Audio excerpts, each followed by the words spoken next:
Hinda, Barimini, we're coming at you live from Coffee in Midrand. And thanks to our friends at Martell, we are going to give you a chance and your friend to come see Chris Brown live. Yes, that's right. We've got Chris Brown tickets. All you got to do to win is buy yourself a Martell bottle. You can scan the QR code right now or check out the link in the description below and use the promo code right now so you can win yourself those tickets. We'll see you in December. You don't want to miss this. So let's just say hypothetically, the pimp comes, right? And you say yes. Hypothetically, how much do you think you would have charged for one night? $1 billion, $100 million. Of course you're gonna say that. So when all these other it girls are coming out now, Yes. Are you intimidated by them? No, I was actually very much involved in helping shape some of them. You know, when I balance those two and you get to accept your dark side and you accept your light side, only then do you really get to shine bright and at your fullest potential. Only now am I able to really be conscious and enjoy this journey called life, and because I'm now living in a world of consciousness. I'm aware. Whereas when things were happening when I was younger, I started wanting to know more about what is the purpose of life. This can't be it. This can't be just your life to sit on your podcast and drink alcohol and interview people. There must be something bigger.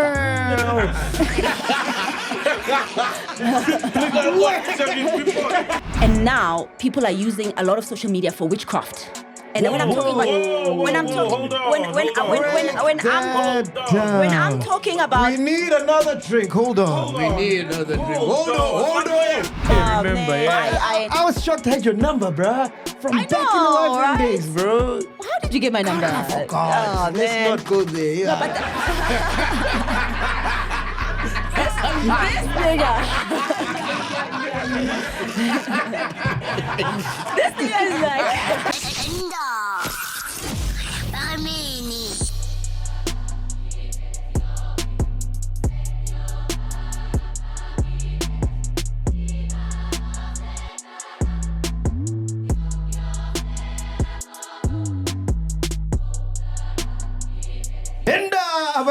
Ladies and gentlemen, we are back. It's been a long time coming, but it's finally happening, so Penduka.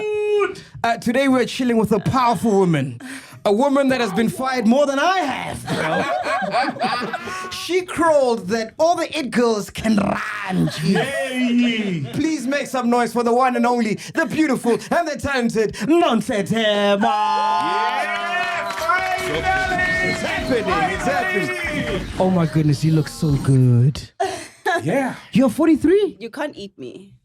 You can't. I can try. I'm non-edible for you. I can't believe you're 43. You're still looking good, man. Thank you very much. Thank you very much. Is this all real? Like, did you have anything done? This is all real. No, darling. No, darling. Wow. This is all natural. I'm very grateful because when I look at my life, I realize why I chose the parents I chose. Because we choose our own parents before we come we reincarnate on earth. You know that? No. We do. In the spirit realm, you choose your parents. So I specifically, I guess the journey was meant for my mom to be the mother for me, my father to be my father for these specific reasons, so that I could get the DNA from my mother and get the DNA from my father, which is, as you get to know me, you'll get to see why I say that, because I have parts of both of my parents. And the looks come from the mom. That's why I'm not aging, because it's genetic. So what about all the kids who end up in dustbins? Like, would they have chosen their parents? Now that is a complex question, and I do not have an answer. But whilst we at it, I'd like for us to all start off this conversation with a little bit of inviting the Holy Spirit. Let's do it. Yeah. Let's do it. We love the I Holy would Spirit. love to. I want to set the tone and give the right energy, the positive vibrations, and set the ambiance, because I'm a very intentional woman. You know, wherever I walk and wherever I step my foot in, I expect to bring the goodness of God in that room. So can we please bow our heads and close our eyes? Yeah, God is welcome here. God is welcome here. I love that. Let's go. Oh, wow. Heavenly Father, we come to you. Father, we worship you. We praise you in the name of Jesus Christ. And we thank you for this day. We thank you for this opportunity to finally be on MacG's podcast. Thank you for MacG. Thank you for Salt. Thank you for the team. Thank you for bringing me here, Father. May this interview be riveting. May you speak through me. May you let my story inspire, teach, and awaken others to know the goodness of God in the land of the living. Use me as your living vessel right here, right now, as I surrender myself to you as I have already. Thank you for life and thank you for this moment. In Jesus' mighty name we pray. Amen. Oh, amen. Wow. Prayer warrior. Whoa. Prayer warrior. Can I tell you a crazy story? Now we can start. Go ahead. Can I tell you a crazy story? So I'm a young guy, very horny, right? I'm in high school. Right after I pray. It's the spirit in me. It's coming out. Release. So I'm a young guy. I bought this magazine, FHM, right? Mm-hmm. So what I did is in my room, on the roof, right? I put up all these pictures of girls that I liked. Mm-hmm. There was, I think, Candace Swanepoel. Yes, Candace Swanepoel. Yeah. Leanne Liebenberg. Halle Berry was there. Joel Kayembe. Yeah. All of them. And there was a picture of you there. Oh my goodness.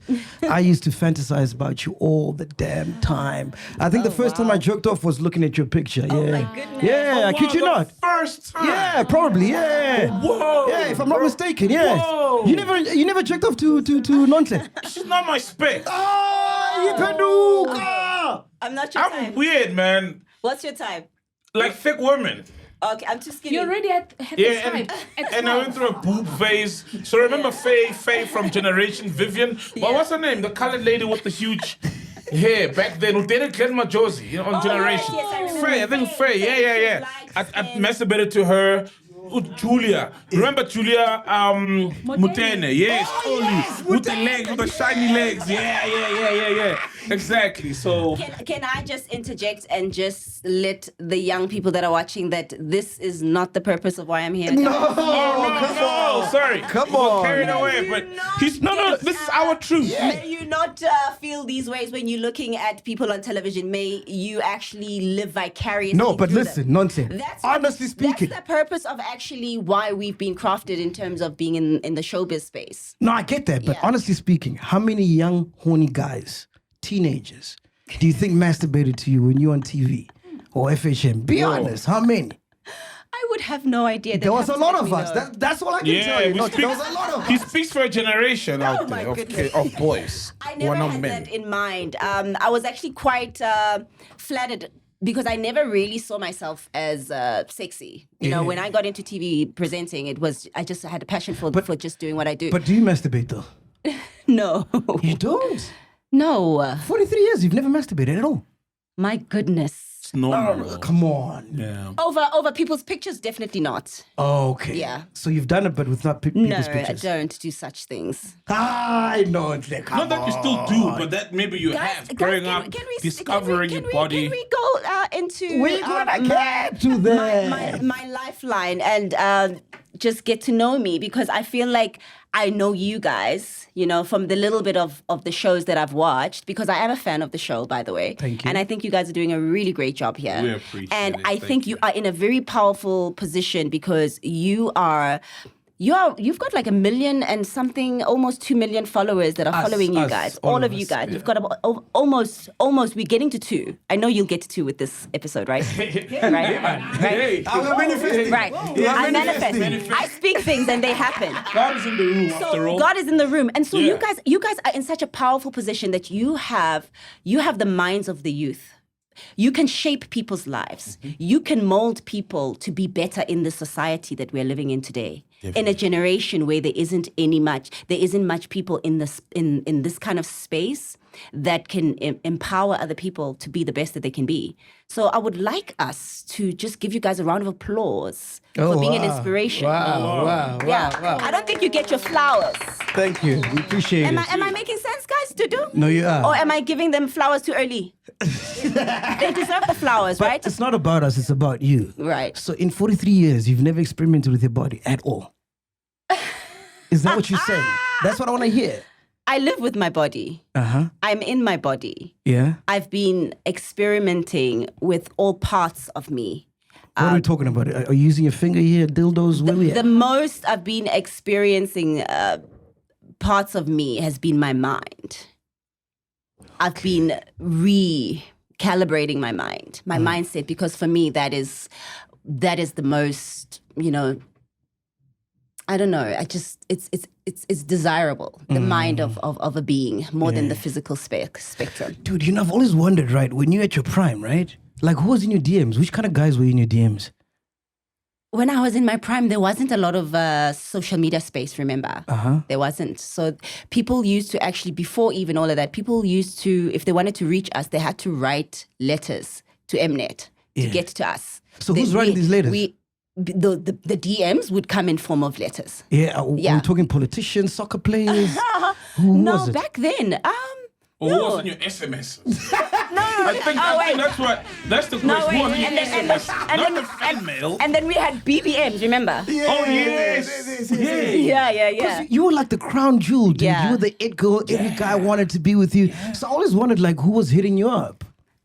I can't really recall because, I was so focused. I was addicted to my job.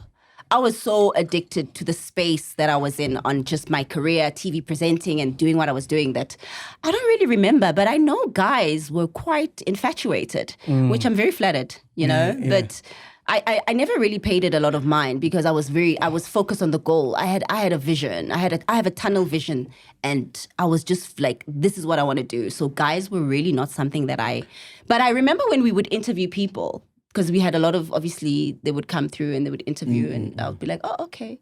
Your mom and dad, right? Who left Right. who? Did your mom leave your dad or your dad leave your mom? Wow. That is such a very peculiar question. Yeah. In what importance is it of what the latter would be from the former? No, it's just to find out how your childhood was, how you grew up. Like, because let's say, for example, your mom broke up with your dad. Then that leaves a vacuum of like, who's then your father figure, during that time, which is where you're going. Okay, now I know where you're going. I actually don't know who left who. I remember they were together when I was like 3 years old. And it was quite nice, And I grew up, I was born in Durban, by the way. Yeah. Because my mom was having disagreements with my dad and she went home. She's from Durban and then I came there. I popped into the world in Durban. And then she came back to Meadowlands, where I'm from. My father is from Meadowlands. He's Bedi, I'm Bedi. By the way, a lot of people don't even know what tribe I am. I'm Bedi. What's your second name? Kimo Bedi. What's your second name? My names are, NONHLE is not even on my ID or birth certificate. My actual names are Nobuhle, Precious, and THEMA. Precious. Makes sense. So this NONHLE person that has lived through this life vicariously and had many lifetimes is just a figment of all our imaginations. So you never asked your She's a parents, like, why weren't you guys together? Right. So I think what had happened was my mom was focused on her career because she was modeling, she was acting. But I remember that when I was 3, they were together because I remember laying on my father's chest in Meadowlands and there was a TV and my mom was on television acting. And I remember that's when it resonated that this little box in front of me has moving people in there, and one of those moving people is my mother. And that's when the understanding of what television was from a young age for me was. And my dad was there, and I had that connection of the two of them together. But ever since then, things were very blurry. My parents just couldn't stand each other. Wow. And it was a tumultuous. I lived my life in a suitcase. Are you ready for that story? Yeah. Give it to us. Give it to us. So, my parents, when they divorced, I found myself going into a shell as a little girl, and I have siblings, by the way. But you're still going through things as a group, but you're still an individual at the end of the day. So I was very, very, very sad with the breakup because I wanted my parents to be together. And I started then just suffering from, I think, depression. Wow. From I was very little. At that age. Yeah, at 3. Are you No, even not aware at of a 3. Not at breakup? 3. Oh. Not at 3. As I got older. As I'm saying, the last image of having my parents together was when I was 3. Yeah. Yeah. But as they separated, then we started living out. My dad moved out, bought a house in Bryanston, and left my mom with the house in Middlelands, right? Because my father was more stable, and my mom was always modeling and traveling around the world. And it's not consistent. And it's not consistent, but she also didn't have a stable life. Gotcha. Whereas my father was a prominent man. He was an editor of newspapers, magazines. He had a stable job. And he was a very present father, you know. Is she bringing men at the house, or you never saw any part of that? No. There was never really the Mac. Oh my gosh. No, look, it's a reality of like single moms and I kids. got lost in that. Single moms and kids, they do that. Not okay. every bad, like every week it's 5 guys. But or you're every gonna day, meet you know, every a hour. Tabo, a Sipo. Hey, what happened to Jabu? Okay, you know? wait. No, well, I can actually say that when my father bought, because my dad, when he was buying a house, we were meant to actually move to Spruitview. Gotcha. Oh. That was the first, I think they had started establishing Spruitview as the first kind of burb for black people to move Yeah, into. it was. Remember back Leondale, then? Spruitview. Leondale. Yeah. It's a township now. I think it's changed now. Let's Yeah, just it's say a that. township now. But I remember Spruitview was just started, and then my dad was supposed to move there, but I don't know, something happened, and then he chose Bryanston. So we then had to move to Bryanston at a very early age. And during then growing up there with my dad, yes, he then would have different women. I experienced it with my father. Well, wasn't it harder when you started getting into the modeling business? Because we all see the glitz and the glam of modeling. But I think as a young girl, it must be like traumatic for some. There must be some weird things that happen that we're not privy to, yeah? No, I didn't really encounter anything during my modeling days. I didn't really encounter any of that stuff. Yeah, I started modeling as I got much older. After, let's say maybe during high school, I started doing my first advert, was for Singapore Airlines. I was 14.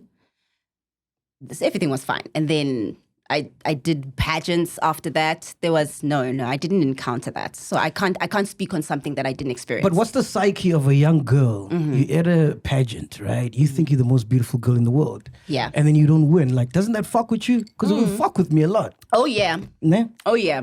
Oh yeah. Yeah.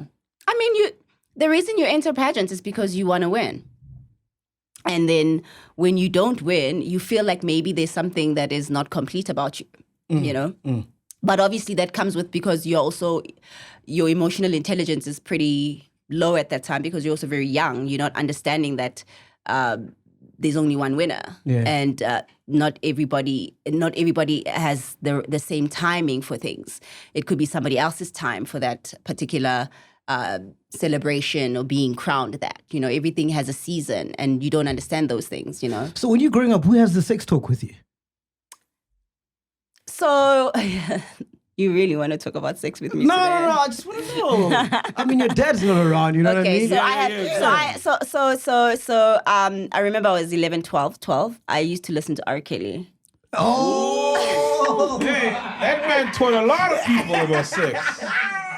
So you're listening to it via music. So this is the thing. So I loved music, and I have an older brother. Yeah. And remember, he's now in my space, in my home. We have an older brother, you know, and I'm the younger sister, and I look up to my brother. So my brother loves music. He would introduce us to music. I started listening to Tupac very early. I would listen to Tupac Shakur, you know, Wiling Out, and I'm like there, like, you know, and I always loved music, and music was something that I think everybody in the house used to just run to for healing, you know, until I started discovering that actually I have also got some good taste in music, because it came in the family. My dad used to play records. You know records back in the days when you used to have that turntable thing. So my dad, when they were still together with my mom, he used to play that on a Sunday, and it would be jazz or the Marvin Gayes. And then my mom would be cooking, and there'd be just people on a Sunday, you know, visitors, you know, back in the days. families used to cook and have just people come and eat. Just because of vibes, because people was just so friendly like that. So music was always part of the family. So my dad had a really good taste in music. My brother I had it, but my taste developed differently. You know, I liked different types of music. I liked Luther Vandross for my age. I was very young, but I was listening to Luther.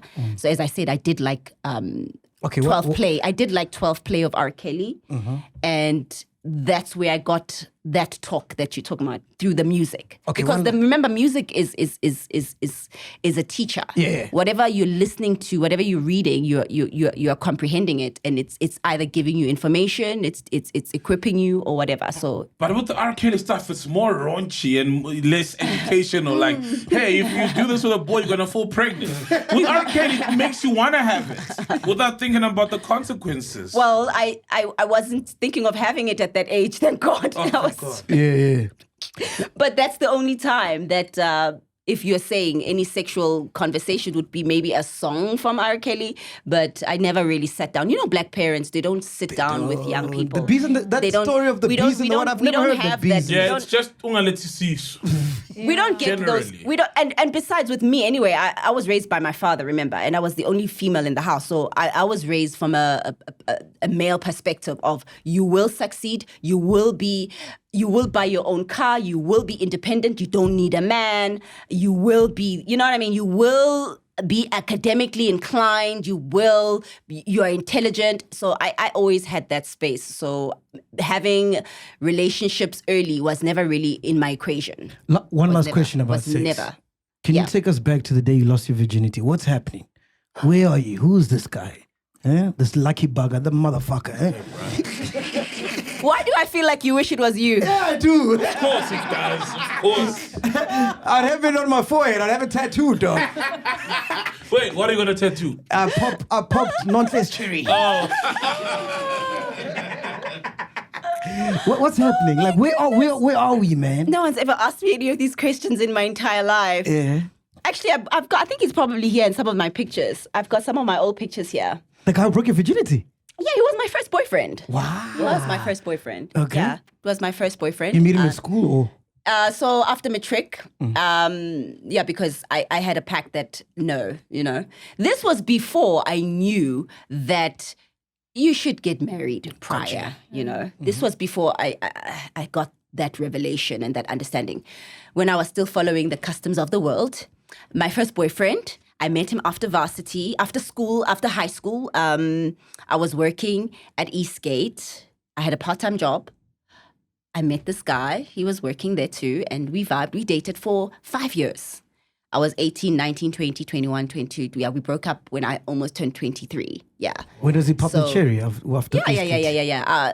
He was 21 and we were together for so long. I was so convinced that he's going to be my husband. And yeah, it happened.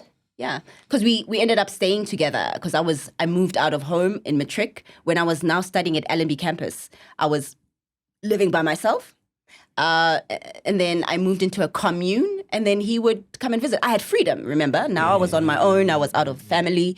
I had a boyfriend, and my dad knew him. Are you nervous at that time, or of you course. playing R. Kelly like? Yeah. in your mind, you playing R. Kelly. Oh, this is how we do it. Yeah. It was actually terrible. Yeah. Yeah. The first time is always terrible. It's the worst, right? It's the worst time. Yeah. No, nothing to write home about. You just realize all of this is just an illusion. Yeah. Yeah. No. So I didn't really have like a field day. It was just painful. Are you NONHLE at the time, or you on your way to becoming NONHLE? I'm on my way. Because my first boyfriend was actually very part of my life in terms of helping me on the journey of becoming NONHLE, because he used to take me to, we used to catch taxis together because we didn't have a car. He would come with me to auditions, come with me to beauty pageants, because I used to do beauty pageants. Whatever there was a pageant, because I just wanted to be out in the industry. Remember, back in my time, there was no social media. Yeah, of course. Yeah. So if you wanted to be in something, you had to be on the ground. So the only way I knew I wanted to get onto television, I knew I needed to be around other people that are kind of close to that space. So I used to do beauty pageants just so that I could keep my ear on the ground, so that I could meet somebody there, which I did. I met the owner of this modeling agency when I was in a pageant. at Eastgate when I won at Eastgate Mall, and he took me under his wings, and I started modeling. How come you never slept your way to the top? Because during that time, let's be honest, Oh my a lot of gosh. ladies were sleeping their way to the top. Yeah, Remember we during heard our some time, stuff, yeah. sleeping with No. execs and stuff like Yeah, that. How come you heard never some did stuff. that? No, I was working. I worked my way to the top, and I didn't come from a generation where women were doing that. We really had to work our way. I think maybe it could be something that is of the new century of how people are doing things. So you never got any offers? We never did that. No. So no producer we came to you never and said, did hey, that. listen, if you just... That was And you said no. You know, every single male that was working with us, they were a father figure. We were still in the generation of actually having bosses that we admire, that were our like father figures. You know, we didn't have bosses that preyed on kids. You know, we didn't have that. So all that stuff that you guys are speaking about, it has to be from this new generation, and maybe the way things are happening so quickly with social media. People are thinking maybe it's a fast tracking way. No, we couldn't fast track our careers back then. We had to work from the ground all the way up to the top by working hard, and your talent had to speak for you. Wow. Is there no lady who approaches you? Because here you are, you're non-play, you're beautiful. When now? In which stage? As you're entering the game, right? Or even while you're in the game. So here you are, you're non-play, you're beautiful. All these guys want you. You're the crown jewel, like I said. Everybody wants to be in your pants, all that stuff. Is there no lady that comes up to you and says, listen, we can make X amount if you sleep with this guy. This guy just wants you for one night. It's X amount. Nobody's going to know about it. Like basically, no one ever... came to pimp you out. No, I never had anyone pimp me out. Wow. I'm so grateful. No. I never had that. I really, really genuinely never had anyone pimping me out. Wow. Is that what's happening now? Yeah. Referrals. Hookups. And hey, it's messy. So with us, when we got onto, because obviously when I got into the space of Channel O, I was 18.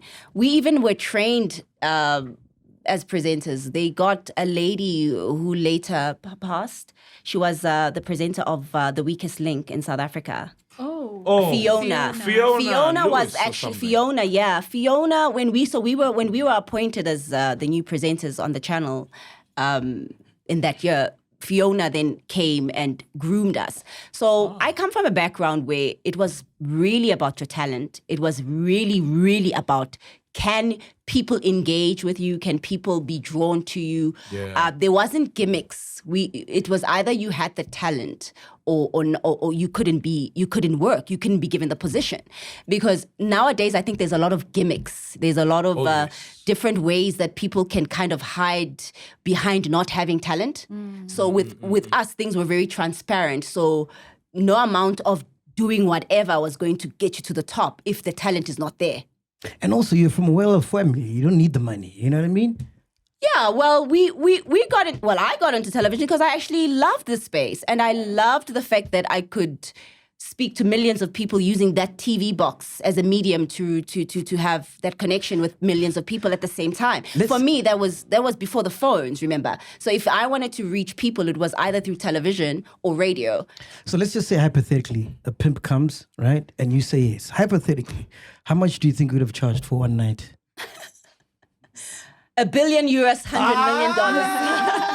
Of course she's gonna say that. She's gonna say 100,000, 50,000, billion. How much would you have paid for non-play back then, boy? Yo. Back then, no, even now, how much? How much would you pay now? I mean, hello. $1 billion, $100 billion. Yeah, 100,000 maybe back then. If you got 100,000, yeah, 100,000. Yeah. Full night. Please. I'm No, curious. I'm the would type. say no. I'm the type of woman, Sol, you would want to marry me. Yeah. Okay. Yeah. I can feel you already now. You're ready to say, Nonhle, are you married? Are you single? What's happening? I wanted to ask, like you mentioned the great lengths you went through just to try maybe meet somebody, you know, who's in the game or get in the game, like beauty contests. That's what I call them. But like, your mom was on TV and you said there were celebrities coming in and out of your house. Why couldn't Brenda Fassie. Yes, why couldn't you use that to get on a music video of someone Okay, so I or did. show? I was supposed to be on Brenda Fassie's music video. Me do do do do do la do ti do do do do do do do do. Yes, I was meant to be on that video. I do not know. I think my destiny did not align. It didn't happen. I missed that shoot, but that because I was a huge Brenda Fassie fan. I mean, I was even on Jam Ellie when I was 13. On Jam Ellie, and I sang Indaba Yami Straight. I was obsessed with Brenda Fassie. And growing up, I used to force my family to sit in the dining room there. And I would take, I don't know if you know those ginger grinders, those wooden grinders that you grind the ginger or the garlic. Yeah. The grinders, they're wood. I don't know if you Yeah, I see them, do you visit the kitchen? Yeah, a lot. Okay. To grab something. Yes. To grab something. So then I used to grab that in our kitchen at home because it was the perfect microphone kind of thing. And I used to take that microphone and make it a microphone, and I would force my family to sit. When I was little, this is me maybe 8, 9, 10, and then I would just start singing Brenda Fassie songs, and I would just want my family to be the audience because I always just was gravitating towards being an entertainer, but I didn't know it what form. So when you say to me that could no one get me on television, it doesn't work like that. You know, Mac, it doesn't work like that. You can have the phone number of a channel head. Does that mean you're gonna get onto TV? No, things have a process, and things work at that point of time, and everybody actually has to always, because we're on a journey on life, you know, and the journey of it is discovering things, the path, as to working hard for yourself to get there. I had to work. My path was to enter the industry the way I did because I had to find my path. And You know, what's crazy? I had to go through the pageant. Sorry to cut you. No worries. And I had to knock at Mnet, at the production house that was doing Channel O myself. I went there with a taxi and I knocked and I said, I want to work here. That was my path. No one else could have done it for me. My parents were shocked when I got onto TV because no one saw it coming. Everyone was like, when I actually made it, they were like, yeah? What's going on? Good job. When did, because I was, my whole life, I was always overlooked. And I was a person that was there, but not there. Like I was visible to people, but bengabonagali. And you're tiny. And I'm small. And even when I was growing up in my family, like people would not really think much, Jing. I'm there. But that had become my strength, you know, because I was able to maneuver through life without being recognized and without people having to stop me or hinder me or block me because they didn't see me coming. Also, being the only black girl or black person in your school, do you think that was preparing you for what was to come? Where I'm sure in your career you've been in meetings where you're the only black person there. Right. You know? Yeah, all these things are preparation, Yeah. Mac. You're so right.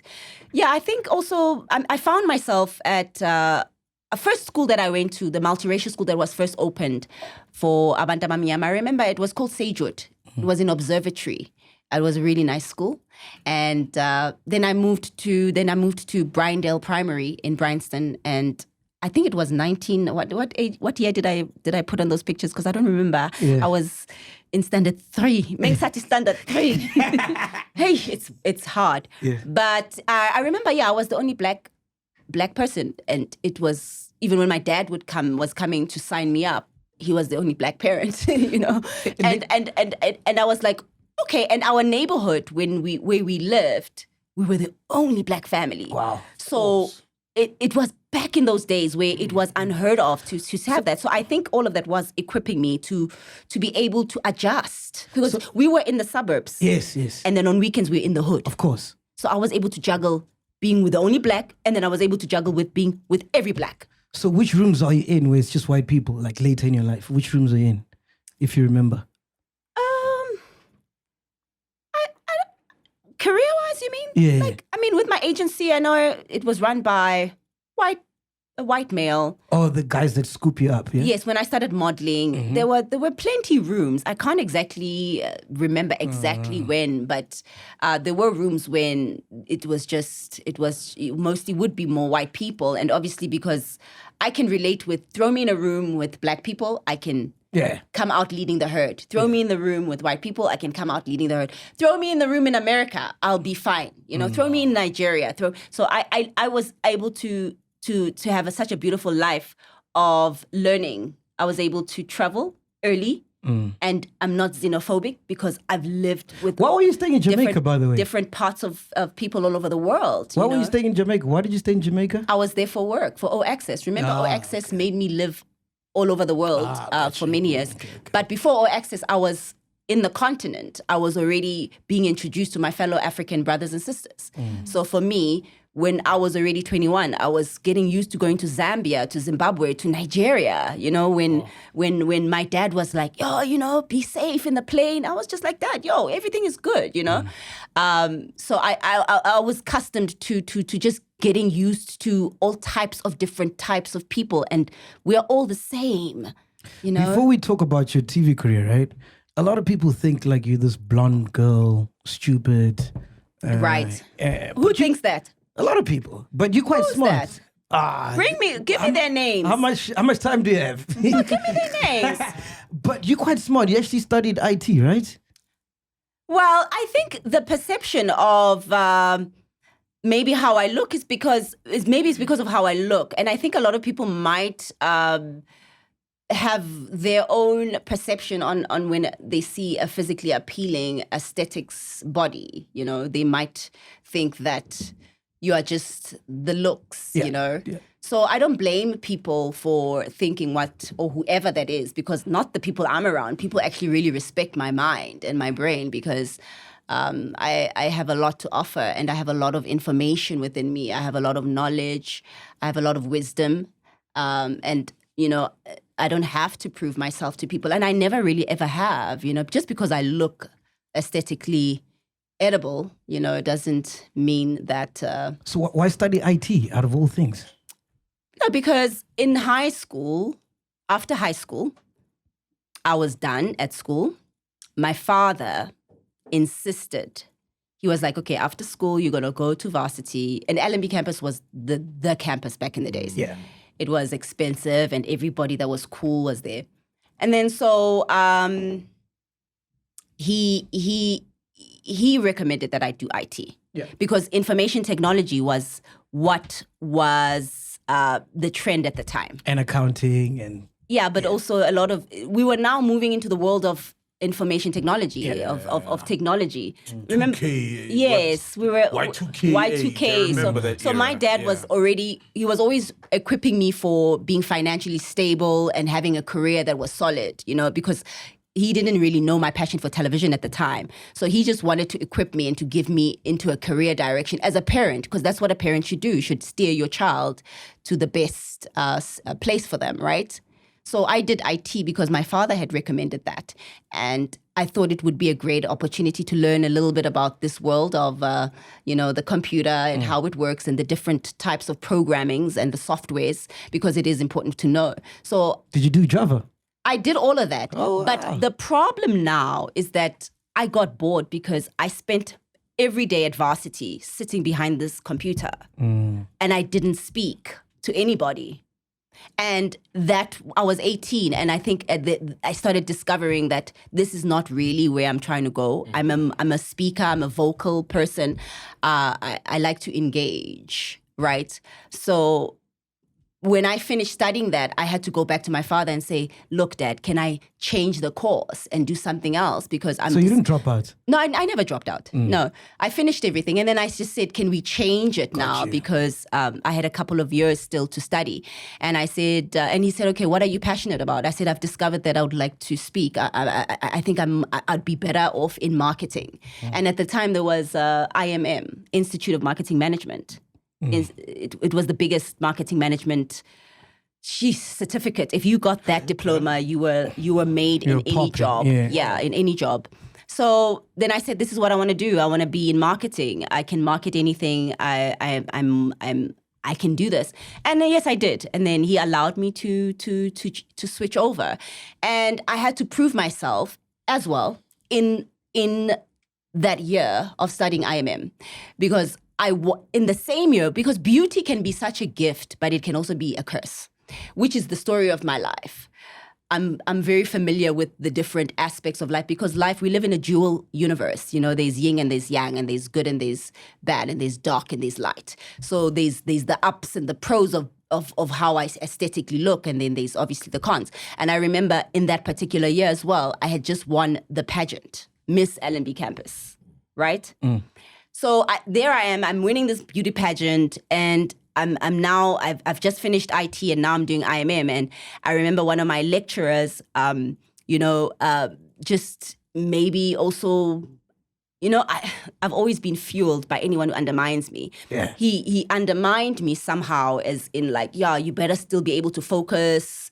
IMM is very hard, because it's a very hard qualification to get. And I remember going home, and I just said to myself, okay, my lecturer doesn't think I'll do this. I'm going to show him. He's challenged me. Yeah. He thought I'm just a pretty girl who Challenge just won accepted. this pageant. And so he kind of gave me that energy. And oh boy, I'm an alchemist. So any energy that is not positive towards me, it builds this thing inside of me that is a power. What's an alchemist? An alchemist is somebody who transmutes energies. I take negative energy. Remember, we're drinking Martell here. You can just... Hey, yeah. You transmute. I thought that was the person who identifies as, people who can't speak. I transmute. You're a transmute. Wait, can you break it down? No, so when my lecturer, he was a white male, I remember him, and he said those things of trying to challenge me in terms of academically. Then I took it as a challenge. I studied harder. I invested harder in my school, my books. I wanted to know more. That's being an alchemist. Right.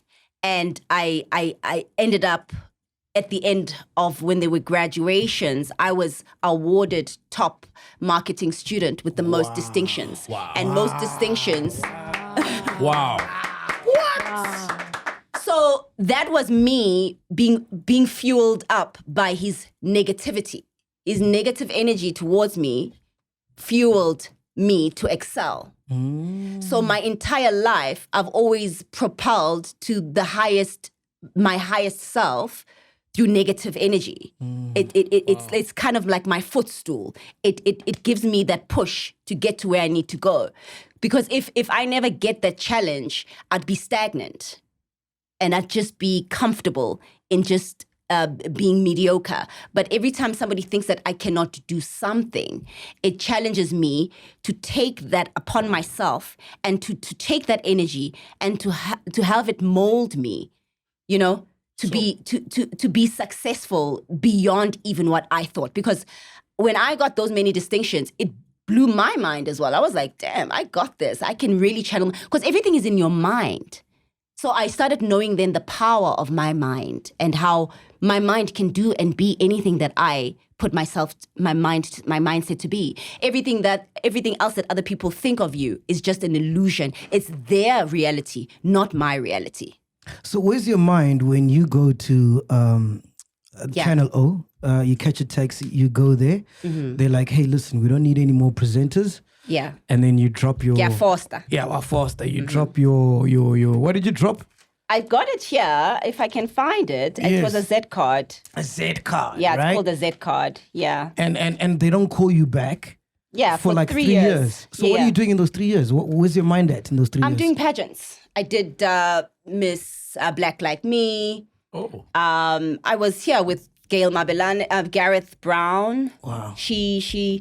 This was the year when I did other things to get to where I needed to go. When one door closes for me, I look for... Fresh out of school. Why the big dog is a savior? When one... It's on my t-shirt. Oh, what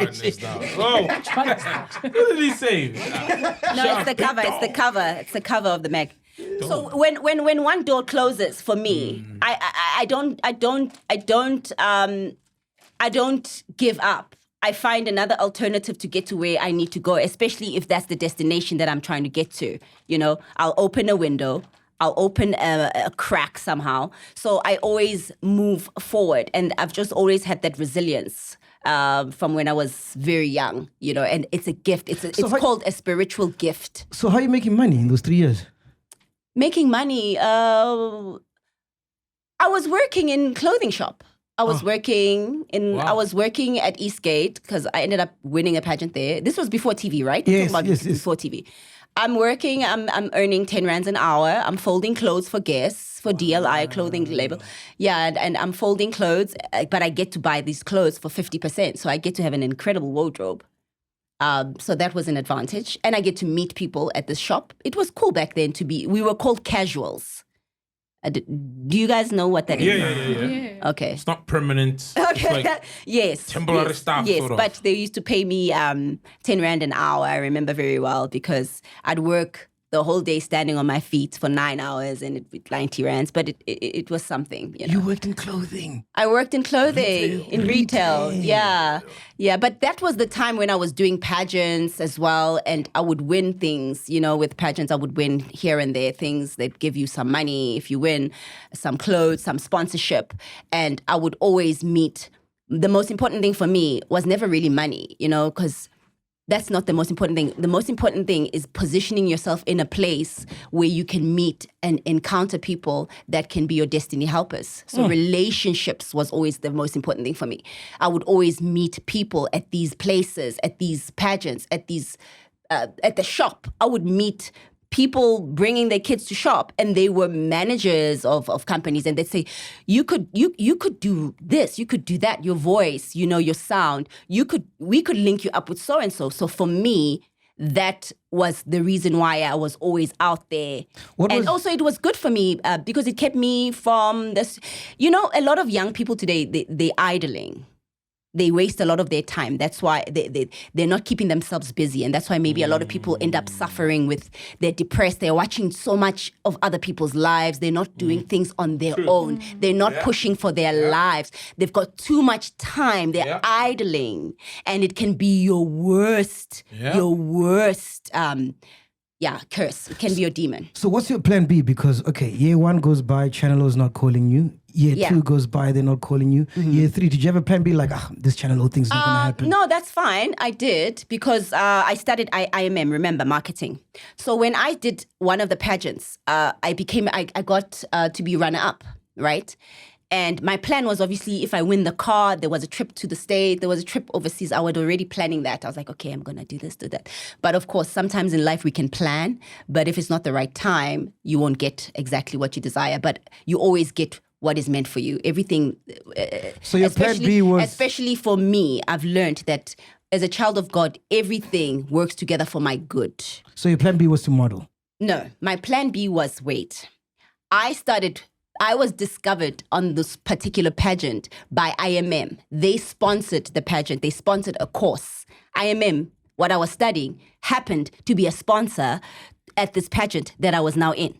The irony of that, it's not irony. It's called synchronicity, and it's called, alignment, divine alignment. So what happens is they see me on stage, they hear me speaking, and they hear the affluency of obviously how I speak, and they were like, you sound like somebody we'd like to work with in our organization. They hire me. I start working for IMM as an events coordinator because I'm studying. Wow. So I start a job at 21. I get given this job. Wow.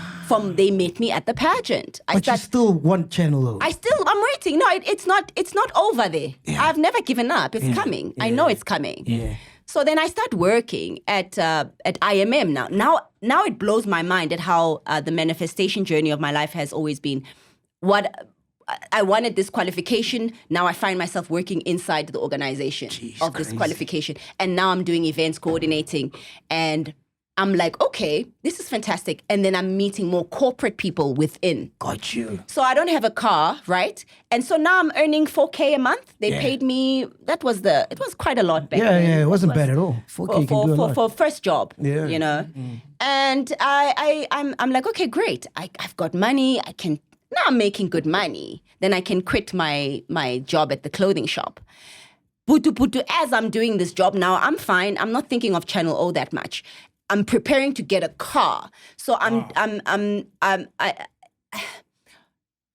Wait, I get a call that oh yes. Wait, I reverse back. Whilst I was at the pageant, I was interviewed by Pepsi Bokani. Whilst I was at the pageant, we had just finished, I had just been crowned the runner-up and the winner. And then he interviews us and says, so what are the plans going forward? And I said, no, I still want to be on television. I'm telling Pepsi Bokane that I'm going to be on television and I don't know how. Within a couple of days after that pageant, I got a call from Devereux Harris, who was the production house of Channel O. And then they said, now we are looking for new presenters. We've got your information. You once came here many years ago. Are you still keen? I was like, of course, this is for me. Let's do it. So that's how I got that call for that job. And then I went for an audition at Rosebank. There was over thousands of young people from all across the country. Who were the type of people that were all that kinds we might of people. know?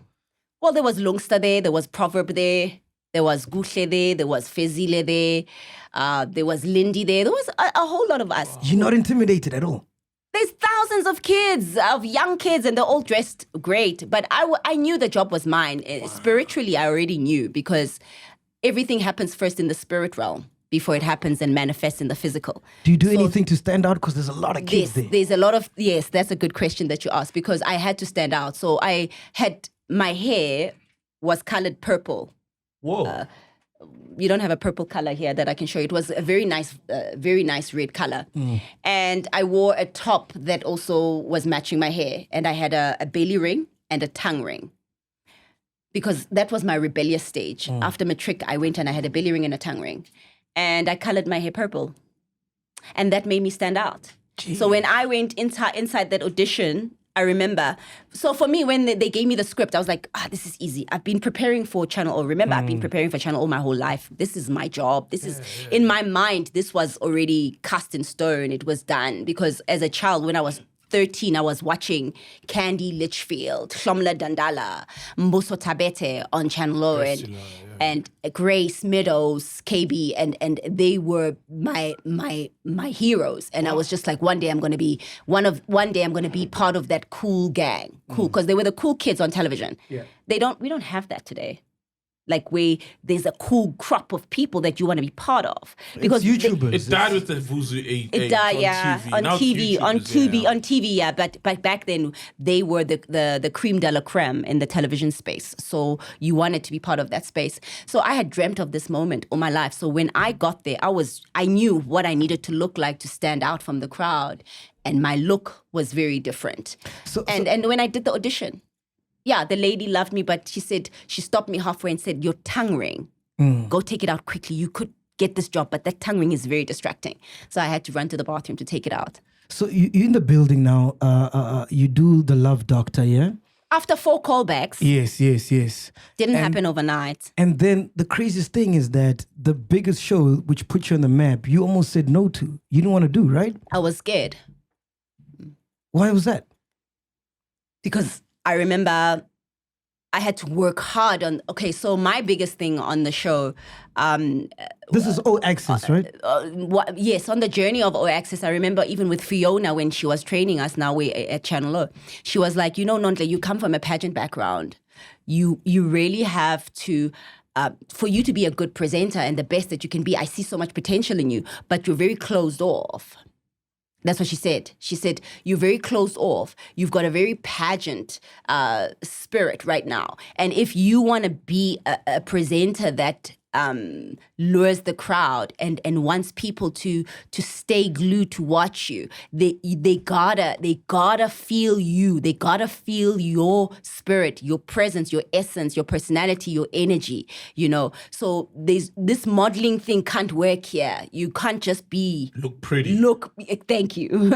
She was like, there has to be, for you to be super excelling, you have to really dig deep into who you are.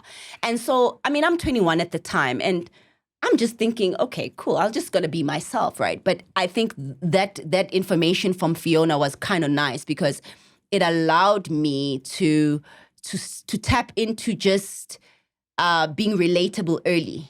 So that's why you were scared to take the O Access gig? Oh, no, I'm just reversing just quickly to something else. I was able to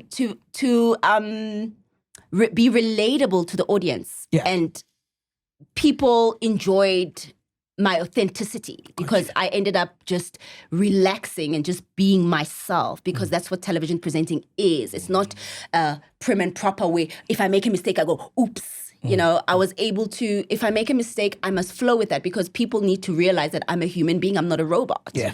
So I think that was what Fiona was trying to teach me, that it's okay not to be perfect, because I had come with the mindset of wanting to be perfect, but there is no such thing. So the moment I started being myself, I started receiving a lot of love, and my fan base grew within the Channel O family. And when the opportunity came for me now, because they had been giving me other shows, I did Love Jams, I did Divas Divine, I did Holla, I did Obama. You know, they placed me in different spaces, live shows, pre-recorded shows, just so that we could also sharpen our craft. Got you. So by the time I was now ready and the channel was now ready for me, that I was called into the office by Yolisa Pahle. And that's when she said, we want to do something different. The channel has picked you to go. And I remember just thinking to myself, you want me to go to America? But I had wanted to always go to America. I manifested this when I was 13.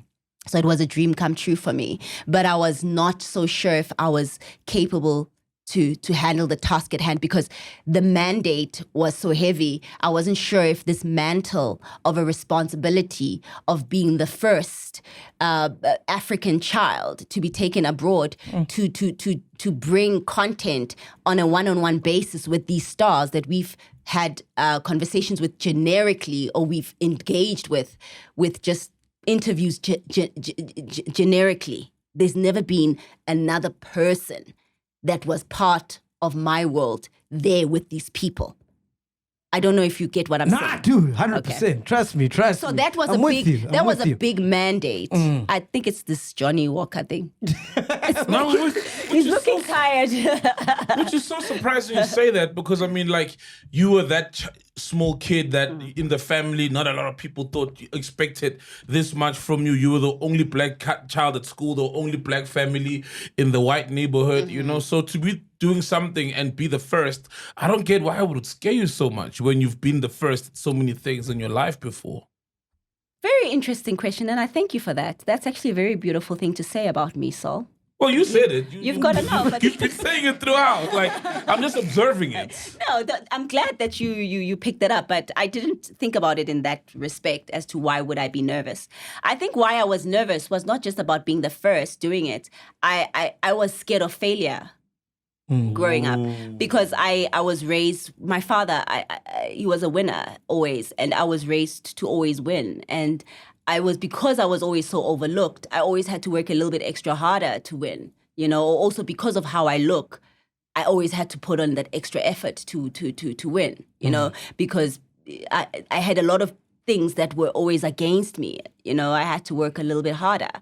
So for me, I was always, when I do something, I will win. I'm a winner. I don't lose, you know. So that's just it. There's no other way in between. So this particular task at hand, when they handed me this mantle of this project, I just thought, if this thing doesn't correlate, what happens now? Yeah. Because then it hit me and I was like, why don't you take the other presenters who've been at the channel longer than me? Because we were still the new kids. I was like, why don't you take the older guys, because they have more experience? And unfortunately, they were just like, sorry, this is your task. And obviously, it was my destiny. Because remember, my path is my path. No one can walk your path. No one can walk your path. And how I was the one chosen, it was aligned in the stars. Because from as an early age, when I was 13, my friend used to tell me about going to America on holidays. And I manifested when I was 13, I want to go to America. So I never knew how I was going to get to America. And I was obsessed with Americans. Mac, I was obsessed with Americans. I loved their music videos. I used to want to look like the women. I used to want to embody their culture so much. We all did. It was crazy though. But now that I've been there, and I'm just like... Hollywood smells like piss. Lied to us. PR. It was, but that's the thing. It's all an illusion. But take us- It's all an illusion. Life is smokes and mirrors. But take us back. So Channel O agrees you're going to America now. Then no, I agree. Yeah, Not you them agree. agree. Sorry, They tell me if I don't take this job, I will lose my job. Cool. So you agree you're going to America. What does that look like? Like, are we flying in business class? What's the first time like you land in LAX? What's going on, man? Okay, so my first trip, I traveled by myself because I'm just me. I don't come with the crew. I'm easy. The channel is easy on a budget with me, first of all. I'm not demanding. I'm not traveling with Saul. Like, you travel with Saul, Ghost Lady, Libermang. Yeah, this is my rib. This is my kidney. Wabon. Yeah, you can't. It's my everything. Yeah, right. Man. You travel as a team. Yeah. You travel as a team. No, so I'm by myself. You know, I'm put on a plane. It wasn't first class. Channel's always watching budgets, unfortunately. So you were in economy yeah. for 24 hours. No, well, you know, there is no straight flight to the States. I mean, yeah. I had to connect via Heathrow. Damn, even back then when they say That's it was the healthy. pits, bro. Yo. Yeah, even back Economy. then. Yo. Yeah, yeah.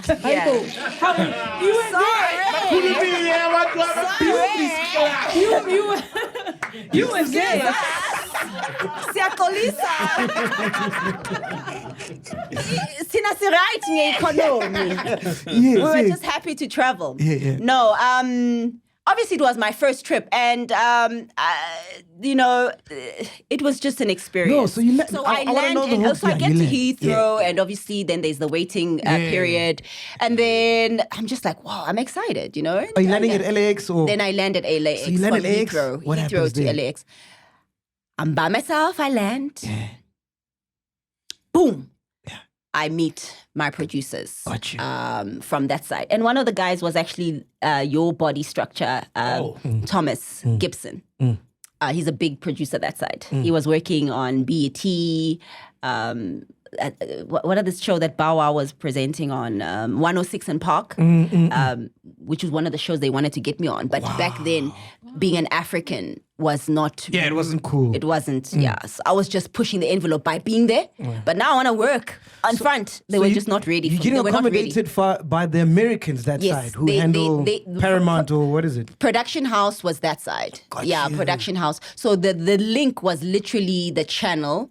Obviously, they paid for the show, production purposes and everything. I So mean, these aren't South Africans who are living in America. These are real. no, these are real Americans. Wow, Yeah, real Americans. So they welcome me in when you leave the airport. So when I leave the airport, first time I'm in an Escalade. They pick me up in Escalade. The black ones. The black ones, yeah, the big cars. And I'm just like, and now there's no phone really where I can document all of this. There wasn't Instagram. There wasn't really these networks that we can now showcase these What year things. is this? I mean, 2003, 2004. Yeah. Ngumuntu odala, ngumuntu odala. Yeah. I'm not 43 for nothing. I've lived. Yeah, that's why I'm ready to sit with you in this interview because I've lived. Yeah. So Escalade. So Escalade drives me through, and I'm just seeing how beautiful the infrastructure of how LA is positioned. Wow. Like the buildings and just the cars and how beautiful, Jay. Everything's so clean. And I think I saw Paris Hilton, as First one of my night? first time just landing through. And this is Paris Hilton at the peak Paris Hilton. Before Kim. Kim Kardashian. Before. I'm from that era when Paris Hilton was Paris Hilton. Yeah. You And couldn't fuck with them. Lindsay Lohan Was was Lindsay Lindsay Lohan. I was with those kind of And you don't have celebrities. a phone to take a picture? No, Nothing. I had a camera. They bought me a camera at work and then you have to obviously Develop. and also but it was a digital camera, but the phones, my phone didn't, I only got to know about the BlackBerry when I was there. Then I saw the BlackBerry. It was huge. Everybody had a BlackBerry phone with the scrolling ball. Do you remember that one? Yeah, the curve. I Yes, think. the That curve. was like the iPhone of Are there. you That was the Are you iPhone. containing yourself when you see Paris Hilton, or are you trying to be professional? Like, hey man, I'm not trying to fan told, out I've here. been told immediately we're going to meet a lot of stars. I'm fan told, out. don't fan out. You're one of them. And I'm like, how am I one of them? They're like, because they need to see you in that light. The moment you come as a groupie, they will not give you interviews. They'll be freaked out because they don't like that. We were in And LA. We didn't see any stars, man. We just saw Makhosa. That's all we saw. Like, Common. That's the common people. No, wait. Common folk. So when they took me out for dinner, so they put me at Sofitel Hotel. I don't know if you know Sofitel. Okay. And then I go for dinners, and I'm sitting at a restaurant, and there's like Lindsay Lohan at the next table, and I'm like, goodness. that's so. And I met Kim Kardashian was dating this guy who was a basketball player at the time. Humphrey. No, first guy. First Not black Chris guy. Humphrey, He was the black. black guy Black before guy Chris before. Humphrey. Yeah. Short black guy, yeah. Short black guy. Short. He was a big star because Kim was known for dating that black guy. Yes, Before yes. she was Reggie Bush. Reggie Bush. Yes. I bump into Reggie Bush, and I'm just around, and I'm like, take my phone, and I'm like, we gotta take a picture, you know. So it was kind of interesting just to be in those spaces, and I just bumped into these people. Yeah, but NONHLE, tell us, like, what's happening when you are there, man? Are you getting first class everything? Because when we were there, they kept referring to us as the African guys. Yeah. Because we didn't come with channel. Remember, we paid for everything ourselves. Yes. So No, we're I not won't plugged lie. into a system. I won't lie. My life changed. Yeah. I was treated like VIP, royalty, and my star grew, my star shined. Wow. But the funny thing is that I never saw this as it was happening. I was never conscious. My consciousness wasn't activated at the time. So I was in the moment, but I wasn't relishing the moment. So I wasn't enjoying the moment. I didn't. Are you going to these after parties? Yes, I'm going. Wow. I'm there. I was once at a P Diddy party.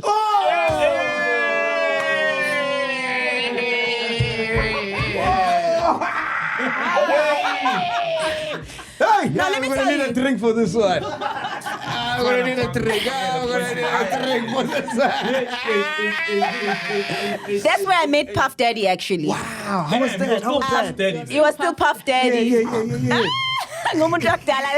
Yeah. Before all the names. Yeah. What's that like? Dude, I mean, so I'm meeting all these people, and they are drawn to me because they hear the accent is not from here, and it's very unique. Then you're beautiful. They also like how I look, but they're also finding me exotic because that's how they described. Are they macking on you? They're finding me exotic, and they're trying to figure me out. But are they And- macking? Some are macking, some aren't really like macking, but they just want to be around me. Gotcha. I'll tell you who macked when you want to get there. Yeah, you can tell us now. Yeah, you can tell us. So Who macked? only Pharrell really in terms of the celebrity. Because I'm happy.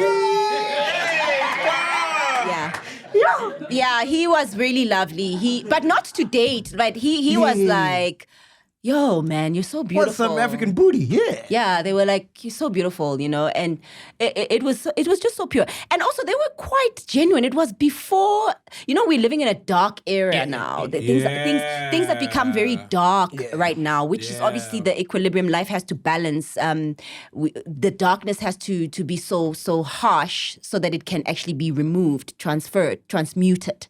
So that's why we're going through the darkness that we're in right now. Did you leave before the freak-offs? No, there was none of that when I was there. I remember there was Leonardo DiCaprio at the P Diddy party. I met Leonardo DiCaprio, and I was like, okay, just be calm. And Lisa Ray was at the party.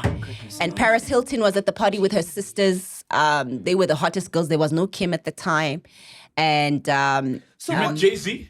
no, I never met Jay-Z. I never met Jay-Z and Beyonce. Those are the only. They never really went out into public parties because this was a party which was private, but I think they keep their circles very small. I don't know. So when this P Diddy stuff is coming out, aren't you like, oh yeah, that was weird that night? Oh, I'm starting to put a lot of things together in my own world because I'm referring back to my memory bank, and I'm just like, P Diddy, and he would have Halloween parties because they celebrate a lot of Halloween. That side, they love partying. What was suspicious? The baby oil, ne? No, I never saw that. I never saw the baby. Oh, and another person that actually invited me to that P Diddy party. How I actually got access in there was I was invited by Robin Thicke. Robin Thicke. Yeah. I was interviewing Robin Thicke, and he was like, "Yo, your vibe is so great. Are you coming to LA?" I was in New York, and then he said, "When you come to LA, hit me up. We going through a party. They were hosting him and his wife. were hosting there's a party. no way none of these niggas smashed. Come on, let's be honest. Come on. Like for real, you know, like for real. I promise you. I think it wasn't meant to be because I remember sometimes they would think I was too snobby for them. It didn't. Guys, let me tell you, I would be blasting it if that happened. There was none of that, and I'm not gonna sit here and lie and pretend, you know. So you paired up with Pharrell, yeah. No, iphelele nje kuleyo nto leyo yokuthi So who were you crushing on? So is it someone that you really wanted? No, I wasn't there on that mission. But you're human, you got emotion. No. And you're young. You're Yeah. beautiful. You're in America first time. No, and also remember, guys, I had a reputation, and I was this perfect Fuck girl. reputation. No, honestly, like I was. My God, Bible. I was so. Ghost lady, please fight me. No, but I honestly can't say any of. I never did anything that was out of line because I was under channel, and I'm one of those persons that's very tunnel vision, and my focus was just the success of the show. I was more nervous about how Africans going to receive the show than being around P Diddy. My thought was now thinking back. I was always thinking of what are people going to think at home because I was obsessed.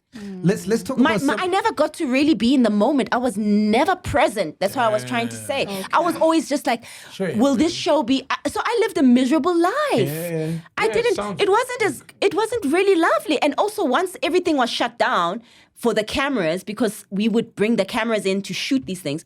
When everything was shut down, I would be taken back to my room. I'm all alone. What does P Diddy say to you? Do you meet him? I did meet him, but I don't remember having much of a conversation with him. I don't recall, but I just know, Jay, he was always that guy that he's the gatekeeper. Got you. He's the gatekeeper. Yeah, and You felt those vibes. I felt his vibes of that authority, and everybody has to be under him or like Belebangenge. I want to go through some of the names of the people you met, right? 50 Cent, you met the whole G Unit, yeah? Wow, he was so lovely to meet. Yeah, I really enjoyed 50 Cent. Yeah. I met the whole G Unit. I was in New York. I got to go to the G Unit studios. I was a huge G Unit fan. I don't listen to music anymore, especially circular music, by the way. So now I don't really listen to rap. Yeah.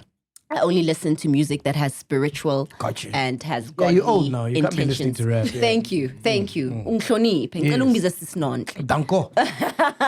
So back then I used to obviously enjoy rap music, and G Unit was obviously such a cool brand and a cool group. And obviously when I got that opportunity to meet them, G Unit, I mean, they were popping and they were vibrant, and it was an experience of a lifetime. I now, every time I speak about what I went through in terms of that experience, it's only now, every time I speak about it, I realize or live the moment, because I realize how I was so ungrateful when I was actually there. I didn't pay attention to this gift that God has given me of this incredible job. Jeez. You know, I was ungrateful. I was never really like, oh, wow. What are you talking about with 50 Cent? When I was interviewing him. Oh, okay. Remember, everything was an interview. Yeah. Well, the party with P Diddy, there I was invited. I got you. And but most of the celebrities I was meeting under work environment. But you spent a whole day with Chris Brown, though. Working with him, yes. We were doing radio interviews. He was nominated for, I remember, a BET award when Rihanna was coming out with Umbrella. And there was a huge thing there at Las Vegas. I went to Las Vegas. Yes, it was Las Vegas. And I just followed him. We were together in the same car. We were driving together. He was talking to me, telling me that I look like Rihanna, which I don't think so. Oh, I see. And before he dated her, and then I was like, I knew then that he was crushing on her because he kept bringing her up. He kept bringing her up in this conversation. And Chris Brown at the time was just like 18. He was very young and fresh. Before the tattoos. And he used to travel with his mama. Wow. His mom was at the back seat of the car, and the camera, we had to angle it so that we don't, or she would be at another car that was behind us. So he was still also fresh-spirited. And he's not throwing bones. Throwing bones as in? At you. Hollering at me. Yeah. No, he just thought I was cute, and but he had his mom, hey? And also he had some other women around there that he was working with, and I don't think they allowed him to step out. Yeah. But he was, and then I met him with Bow Wow again. Yeah, later. Omarion. Yes, and I met Omarion. Yeah, I remember. I actually met Bow Wow and Omarion separately in Omarion's studio when they were recording Icebox. You were there when they were recording Icebox? I'm from that era, dude. You gotta put some respect to my name. I'm so cold. I'm so cold. What are they saying about you? No, man. I think they had, for some reason, they didn't. They were happy to be around me, but I don't think I have that vibe whereby I'm easily. I'm not easily like that. I don't know. Even now, you guys, you can't just. How was Rihanna when you met her? Come on. How was Rihanna when you met her? Because it was before. Rihanna, I met Rihanna when I had. Okay, this is funny because people might think that, no, man. But this is the truth because I'm here to share my truth. Got you. I had red hair when I met Rihanna. And I had this red wig, weave. I mean, there was no wigs at the time. I think we still were doing weaves. And I dyed my hair red because I always liked to stand out. And Rihanna was, the whole time I met her, she was shooting her music video with Neo from The Umbrella at one of the hotels there in Beverly Hills. She was in Beverly Hills Hotel shooting the video. So we were doing the behind the scenes and I had my hair red. And she kept complimenting me on the hair. Wow. Boom, Rihanna comes out on the next. I think was it the same album or the next album? I'm not sure, but her image was that fiery red that I had, and I said, "Oh wow!" So I was flattered that I've always been an undercover influencer of a lot of things, and I've never. Wait, you influenced Rihanna? Yo. Well, Sounds like it. I'm not joking. But you're asking me, Anita. I'm telling you my story. I wouldn't be sitting here and I'm just making up a story. Wow. She liked my hair. And obviously because she's got a bigger following. Of course. People bite stuff from people all the time. Beyonce does it all the time. I wore a hat with Lady Gaga that was awesome in my interview. I saw her rocking the same hat somewhere else. Jeez. Wow. People bite off people all the time. So Kasekati Razor Cut was you. No, it wasn't razor cut. Oh. It was the fiery red color. I'm talking about color. Okay. Yes, I can even show you the hair, the picture of me having that red, and she liked it. Wow. And she complimented me so many times. I didn't realize that she would actually consider doing it. But it's not a bad thing, when people like your style. That's because nice. I've always just been authentically myself. Remember, Fiona told me the best way to be successful in this game, NONHLE, is just to be authentically you. Yeah. And not to be covering it up or trying to be anything else. So I ran with that. And the more I was growing older into myself, I was allowing myself to just be me. Can you just give us some of the names that you met? Like, there's so many, but just try to give us some of the names. I know Jermaine Dupri when you went to Atlanta. Okay, so I went to Atlanta and I met Jermaine Dupri and I met Lawrence Tate. I met Nelly and Debrat. They had a basketball tournament. Also, they were doing a basketball tournament. They have those celebrity tournaments. And I was around in that space. And a lot of celebrities were there. Oh, and this was when I was introduced to Soulja Boy.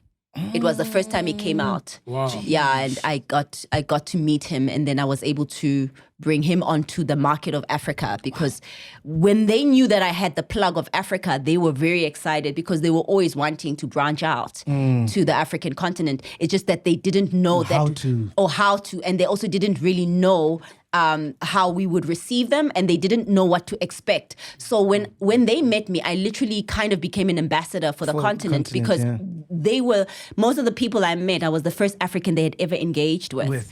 So they were like, you were nothing like the stereotype of what the media, remember there's a propaganda. Of course. You're not eating flies, on how we are perceived or how maybe an African child is supposed to be. We're not supposed to maybe be as intelligent, articulate. Kanye West?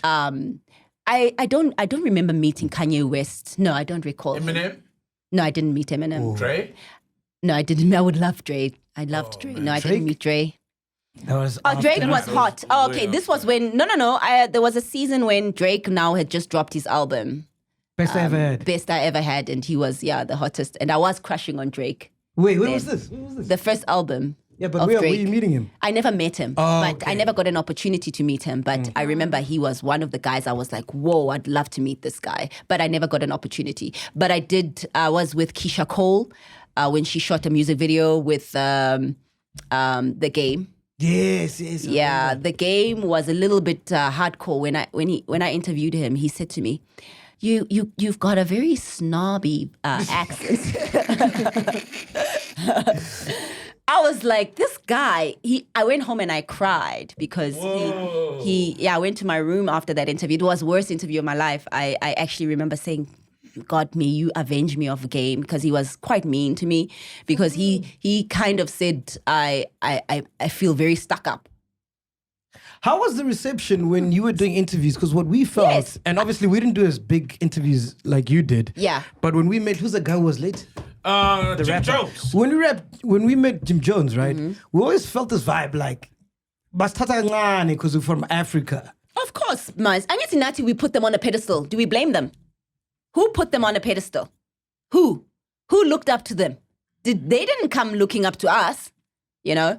So we created that. We manifested their greatness as well. Yes, they are great in terms of they are ahead, in terms of they're obviously technologically advanced, and they have obviously, everything else that we are only getting later. They are ahead of us in terms of the talent as well. They have everything already ahead of time. Because the guy So we can learn from them.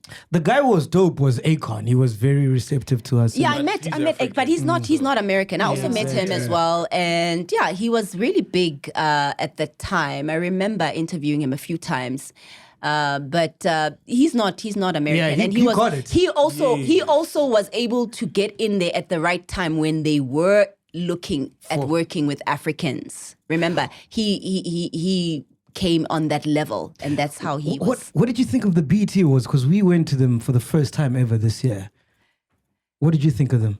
On this year's BET Awards, I didn't watch. Remember, I'm not in I'm that saying space. when you, back in your time, back in my time. When you did the BET, what did you think? No, they were hot back then. And I mean, I was young and naive and I was excited. I think everything has been diluted now. A lot of things has been diluted, even the Oscars, the biggest award ceremonies that us entertainers would look forward to. I don't think the energy is not the same. The vibe is not the same. And also now, there's a lot of social media has opened up the gateway for a lot of gimmicks.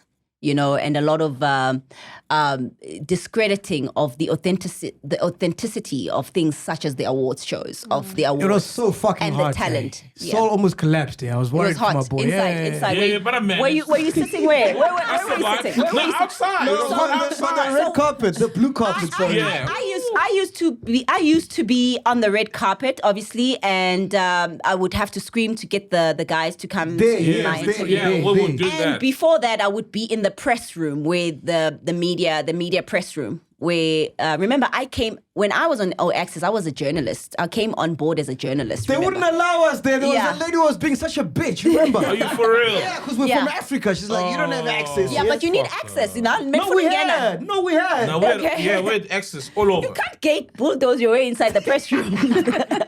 Man, fuck them Americans. And Megan Good was there. Remember? Megan Good was there. Megan Good. Oh, I remember. Yeah, Megan Good is so good. She's gorgeous as well.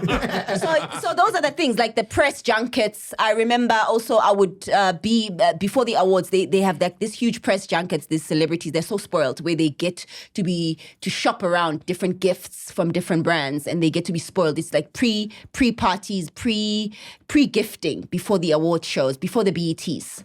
They go somewhere where they get given jewelry for free. They get everything, expensive things for free, clothes for free, cell phones, and they just get spoiled. And I used to have access to that, and I would get some free gifts. You know what I picked up, and I don't know if you picked it up as well, Saul.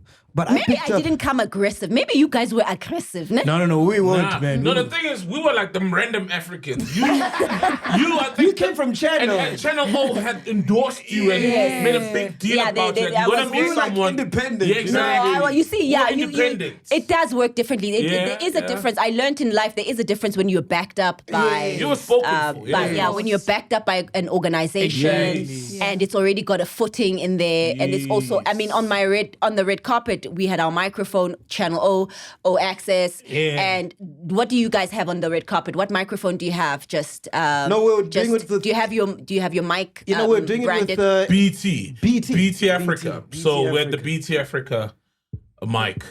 If that's what and you're you asking. were still sidelined? No. we On the blue carpet, blue we carpet, weren't. we were cool. Just Okay, people generally, came. the people working Okay. there, the bouncers, Oh. those who don't know us. Nah, the artists were amazing, man. Spoke to fucking Friday. It's Friday, right? Yeah, we were good. They were good to us. But I wanted to say one thing I realized is that so in the press room, what I saw is that like like Americans take entertainment seriously. So like because it's a multi-billion-dollar business, you know, and it feeds a lot of souls, you know, in terms of financially, spiritually, because also with music they get to infiltrate people's minds. Yeah. So it's a domination space. They dominate. It's bigger than just they can own children through the music they perpetuate. power, and then power. sell, And they sell that. They can brainwash you. They can change your mindset. They can change your way of life.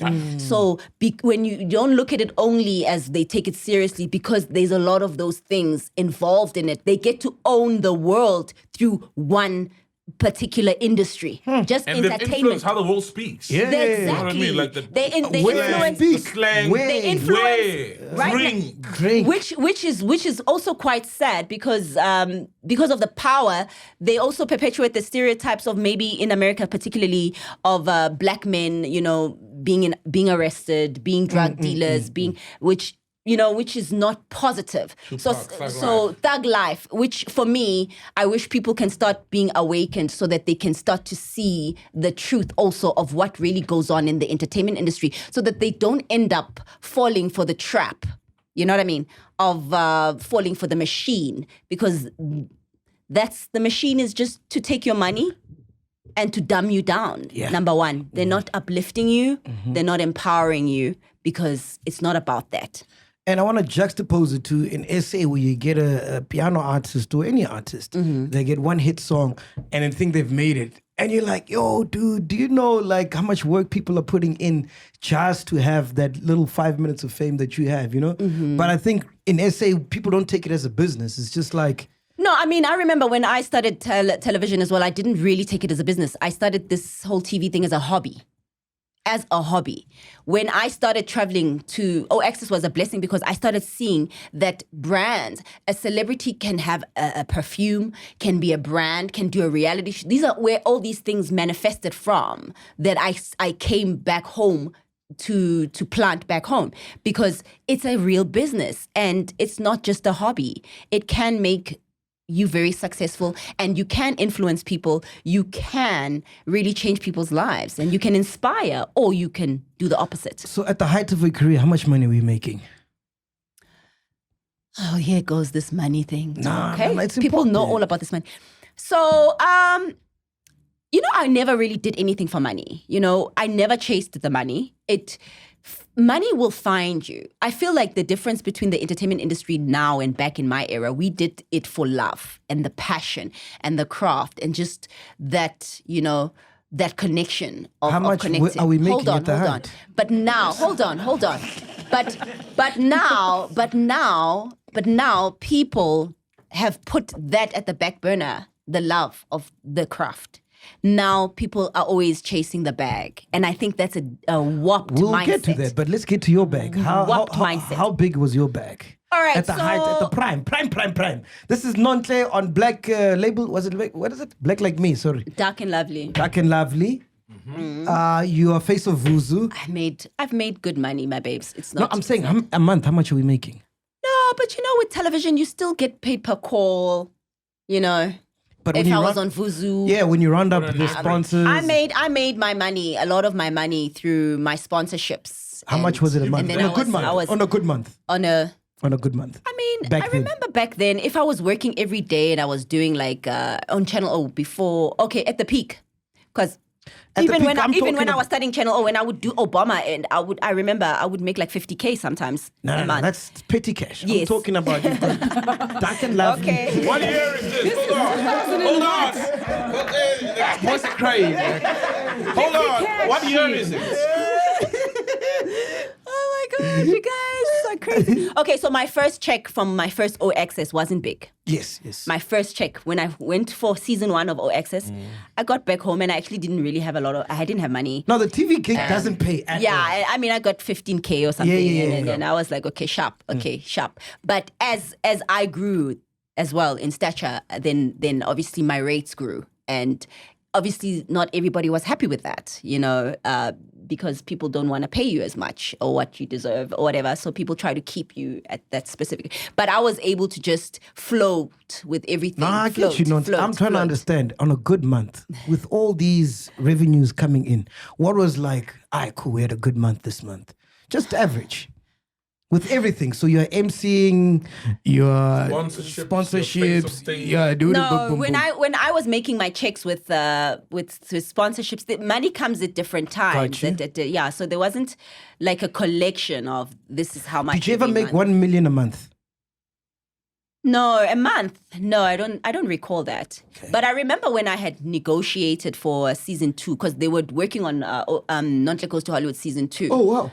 I was offered 1 million for the second season. Rand. 1 million rand. Yes, I wish $1 million. That would have been $1 million US would have been great. No, it always unfortunately works in rands. So when all these other 8 girls are coming up now, Yes. Bonang, Zemini, Dlamini, are you intimidated by them?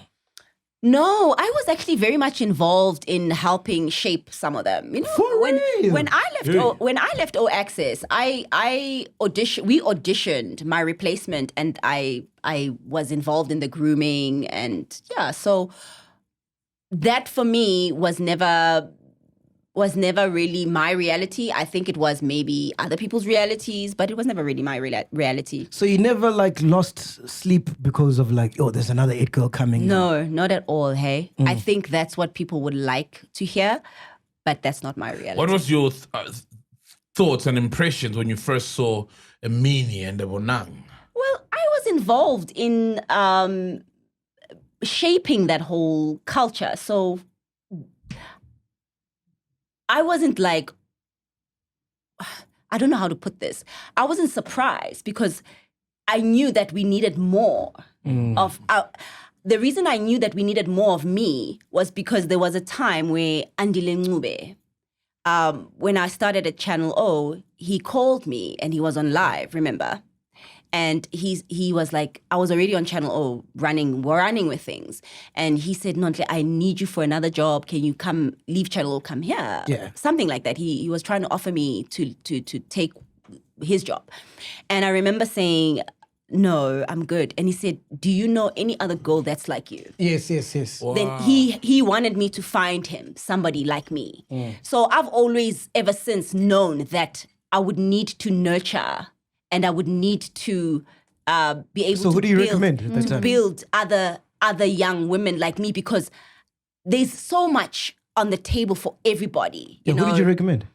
At the time, I didn't know who to recommend. There wasn't. Bonang was just starting, and then he got her on there at the time. So we needed more because I was the one that was utilized for a lot of things. Like I remember with auditions, they would reference me. Gotcha. Like we want a girl that looks like NONHLE, the Gotcha. weave, the look, and who sounds like. So we needed more of me. So when the other girls came on board, the industry needed that, because how are we going to grow the industry with one person? And how's the interaction when you meet these girls at social events? Are they looking at you like, "Yeah, we're coming for you"? No, I mean, if that's what they were looking at me like, I don't know, because I wasn't in their mindsets. But I you was cordial with them. I was very. I mean, I remember having a party at pizza. One of the places here in Sandton, and Bonang was coming. Bonang was even at a couple of my events when I was in Dark and Lovely.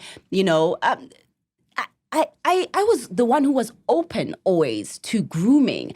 I had a NONHLE's Angels program when I was on Vuzu, nice. whereby I had all these young girls, these girls that you're mentioning as well, and others. They would come in and see how I do live television, because not everybody was exposed to what live television is about, and auto cue, and I hear that, NONHLE, so but they you would guys, come and learn. But all you of guys that are stuff fighting from for me. the same jobs, though. It can't be as Not rosy really. as you make it sound.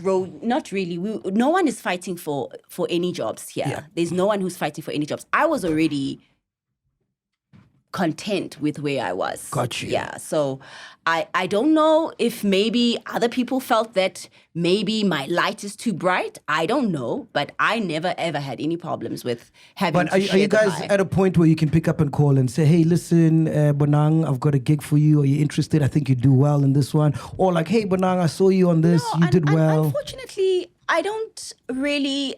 I've always traveled and flown solo. Got you. I don't do packs. So you'd never had friends? I'm stronger alone. No, people weaken me. I can't have friends because I can't fly. I'm an eagle fly solo. I missed the Twitter NONHLE, man. She's being PR right Yeah, now. because the thing is, it's contradictory. Like it's such a contradiction because I don't have. I fast was never forward like to the tweets that you became famous for, Right. And obviously there was a lot of like better and right. this and But that. remember also during that, I was now during that space. Now that you're bringing that up, that was me matching other people's energy. That was never really my energy. People's energy that was projected to me. Remember, with social media, people have that. Words are powerful. They have a really powerful way of altering one's consciousness. So at that particular point in time, that's actually what was happening. So that was all an illusion. It was not my reality, because I was always on my own and doing things on my own lane, my own pace. And I ended up finding myself being wrapped up in other people's energy and what their alignment was or what their thinking was. And because I was very young, you must remember this, I was susceptible to falling for the trap of that comparison, or having to now feel like maybe I have to reply when I didn't have to. But And then, where you guys now? Like, have you met any of them? No, I mean, I'm in a very different space right now. I'm just minding my own business. I'm in my own lane. I run my talent coaching academy. I run my business. I'm training new talent. I'm grooming. I've always been about grooming. And if I do see anybody anywhere, if I see you now, I mean, there was a point where you had pissed me off. Of course. But today I'm sitting here with you and I'm having a cordial relationship with you and I'm having a conversation. So when you say you missed the Twitter NONHLE, that's a very disingenuous thing to say, because that was a very young, immature NONHLE who was from a different lifetime, who hadn't had much life experience, and who had very little emotional intelligence. IQ, yeah. EQ, emotional intelligence. So now you're speaking to a 43-year-old woman, a woman who has learned to see what went wrong, what I needed to learn through the process, and how I allowed the infiltrations of other people's energies. So I never had any issues with any other girls. It was just what people wanted to stir up, because unfortunately we live in a world which thrives of negativity. It thrives of getting people battling each other. It thrives on people's downfalls. It thrives on that, which is the part of living in this world which is very filled with darkness, which is why I understand, but I will no longer be susceptible and be pulled into that space. I am the light. There's more than enough room for everybody. And we all need each other in this space, because you can't carry the podcast game alone as MacG. Even you need to groom other people. You need other people to also just, handle the banner. Because what's the point of being a pioneer and no one follows you? What's the point? What's the joy of that? And what's the joy of being the only beauty queen and you never hand down the crown? I wanted to ask you, man, don't you get tired of people asking you about your Twitter meltdown? Because I feel like you've done so much, but people want to minimize it to. It's their reality, you know. I'm okay with anything, you know. I live in a realm of the unknown. I go with whatever the moment is, and if a person's perspective is just social media, it's their loss to seeing the bigger picture of really who I am, you know. I can only control myself and my thinking, my world. I can never really run around trying to control how other people see life. If they don't see the lessons that I have learned and what also, how important for the culture that meltdown was, that it was important for the culture. Yeah.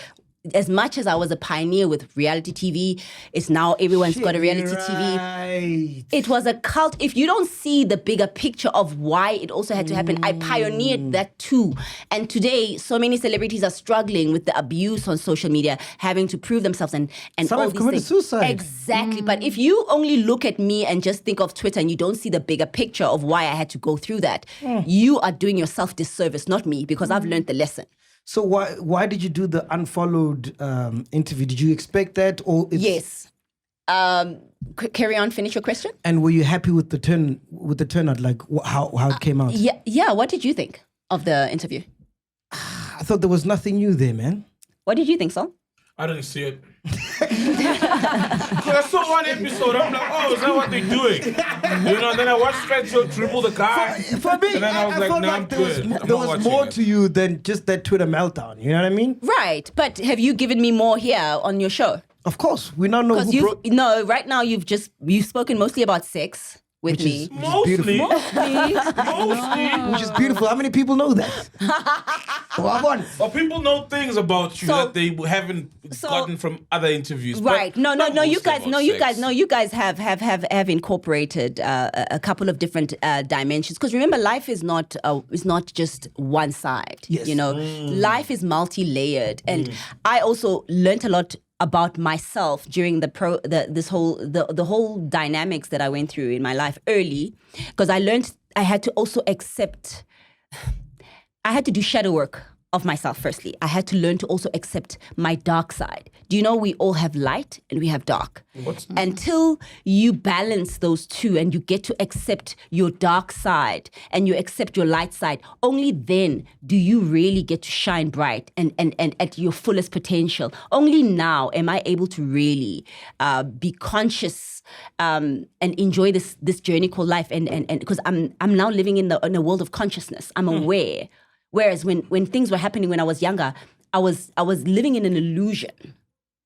You know, I wasn't really aware of what really was going on. But once once something like that happens, it shakes you, grows you, strengthens you, and pushes you to want to learn how to defend yourself, how to protect yourself so that such things never happen to you again. And that's my calling now, to assist other people so that they don't get to a point where they're taking their lives because they can't handle things, because they can't go back and relearn what was that about? What did that lesson teach me? Because I had to sit and say, what did that situation teach me? Sis NONHLE. Yes. Ngiyabonga ukungibiza sisi. Kwachange nje. Sengine-respect. Sengithole respect. We've always respected you, but anyway, you're a broadcaster. Yes.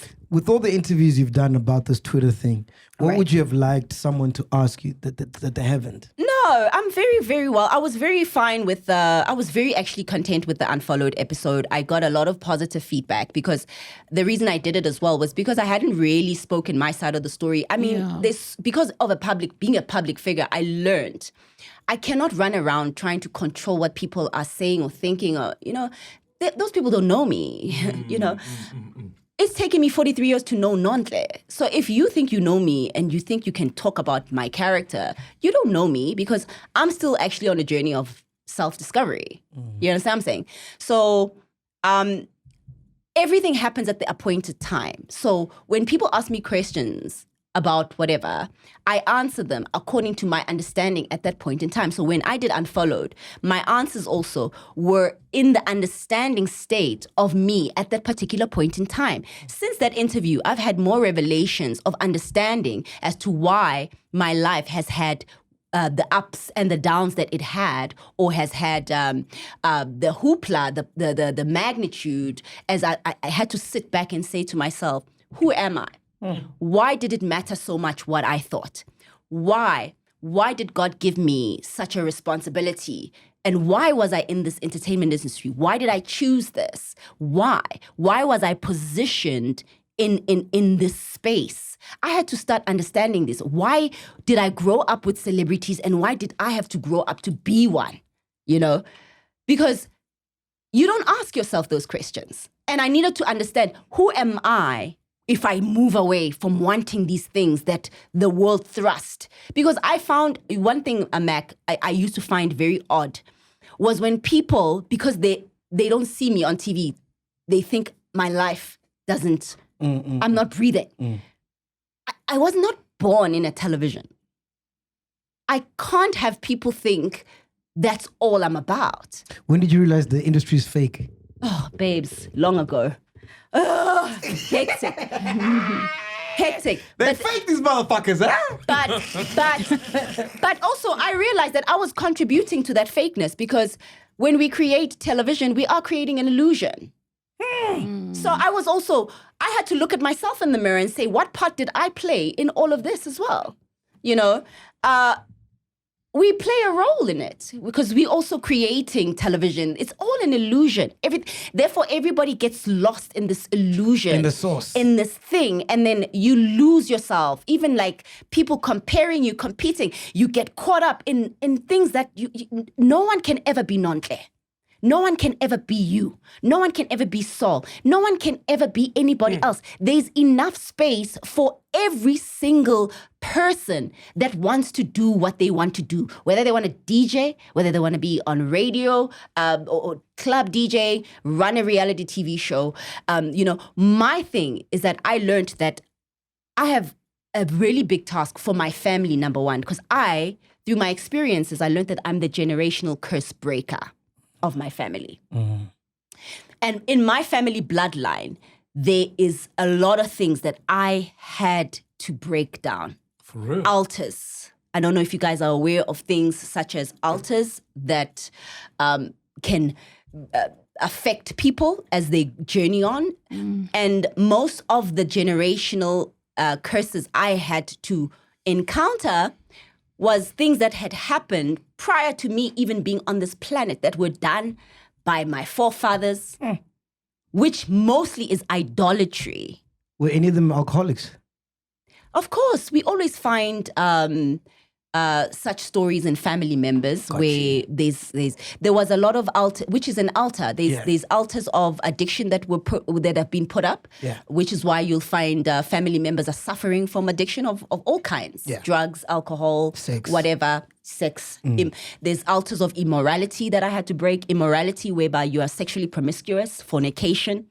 I grew up where people in my bloodline had been suffering these. Idolatry, number one, not worshiping God, not worshiping Jesus Christ. Finding other sources of their gods, creating gods, finding other ways. What do you mean? For Are you referring to Amadlozi by that? I'm referring to anything that is not the creator himself. Amadlozi are not the creator of you, of the existence of life, of the world itself, right? Of everything. So the creator is who? God. And if and I'm not saying Amadlozi, it's we all have different beliefs. Remember that, right? Yeah. But I'm just saying, in terms of my family, when I say idolatry, that's part of it. Yeah. And also going to a herbalist. I come from a background where going to someone for help, getting things to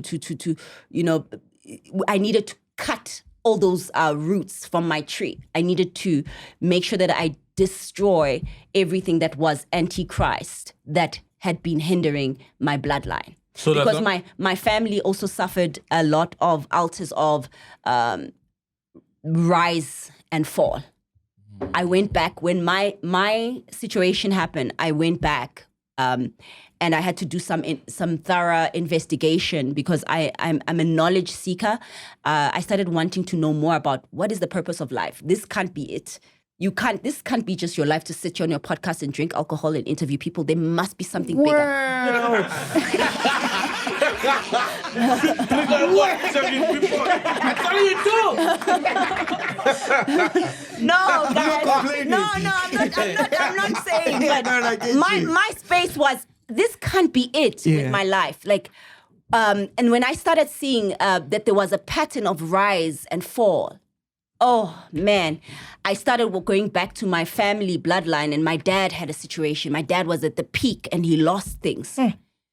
And I said at this, and with him, things happened in his 40s. Me, I was fortunate enough. Whatever happened to me, I was very young. I was just entering 30. So you can bounce back. I could bounce back. Whereas a lot of my family, things happened to them that were so severe, they could never really get the information. They could never really realign. Because what happens in life is that there's so many energies, right? Yeah. And now people are using a lot of social media for witchcraft. And when I'm talking when I'm talking about We need another drink. Hold on. We need another drink. Hold on. Hold on. No. Okay, so let me tell you what happened to me. So let me tell you, this is when you are now fully operating with your awakening spirit, and you are fully in consciousness. What happens? When I say witchcraft, it's not imiti. It's words. It's feelings. It's energy. It's the transfusion. I get it. You get me? Before I Yeah, even because explain. someone can ruin your fucking energy and day by reading That's a what comment. I'm saying. That's what I'm trying to explain. So let me explain mention. my story. So I realized with my family, they suffered a lot of these attacks as well, but they were just not obviously on social media platforms, right? But they went out there and maybe were engaging in wrong platforms, going to the wrong herbalist, getting energies that were also not making pacts at the wrong places for the different things, for success, for whatever it is. I don't know. I wasn't there, right? But I had to suffer that because of being the generational curse breaker. It had to also happen to me. But my way happened in the modern times because I'm living in the modern era. So what happened was I got to realize that social media, especially Twitter, people have I won't like to use the word power because I don't ever like to give other people power over you because it's a no-go. But you just got to be aware. People have an ability to alter your state of consciousness when you're on social media. They have a really, really, really high way of just altering your state of consciousness. And that's where a lot of people's destinies get swapped, gets exchanged. My destiny got exchanged during that period. Oh, shit. That's crazy. Because shit, that's crazy. But these are the things I had to learn, Mac, and figure it out because I had questions as to this can't be Because it. nothing was ever the same. Nothing was ever the same. Oh, fuck. But also the reason why that a destiny can be altered and somebody can steal your destiny is when you enter into an agreement. Nothing happens until you have a covenant. Even now, me being here with you, I had an agreement with you. I said, yes, I'll do your interview. And that was a covenant. I'm in a covenant with you as I'm sitting here with you. So what happens is on social media, Can we agree on other things as the well powerful after the show? space. What other things? You can't have a second wife. Yes. So what happens, are you now enjoying, are you learning here? Fucking You hell. see why I do my manifestation classes to give this information because I've been through so much, there was a purpose in it. And So if there you was don't a transfer see that. of energy. So there was a transfer of energy whereby I was matching other people's energies. It's something called matching energies. So when somebody came with a negative comment, and maybe I was vibrating, because I was always a high vibrational being. And when I say high vibrational is that I was always in my own lane, just doing my own thing. I never bothered nobody. Okay, take yourself out of it. Ne? Take yourself out of it. Did you see recently what happened with Mapurisa, with the live? I'm sorry, I'm not clued up.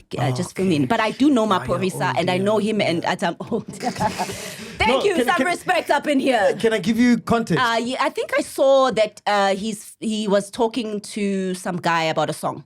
Yes, so Something, he went on live, right? Right. It was cool. It was chilled, my producer, as we all know him. Yeah. And he was talking, this thing was trending on social media, that how he screwed over something Soweto. They did a song together, boom, boom, boom, boom, boom. Right. So he's addressing that, but he's live, so you can see the comments. Right. And then there's one comment that just took him from 0 to 100. Yeah. And then he just started shouting. Everybody saying, "Do you guys know what I've done for the game?" That's what they did to me. That's what happened. Started coming out. Waterworks. We literally saw a legend crumble in front of our Wow, eyes. was it that bad? Yeah. Yeah, you see, they He had altered a the state breakdown. of. They altered his state of consciousness by Yeah, they just did it. Somebody removed him from his alignment. They distract you.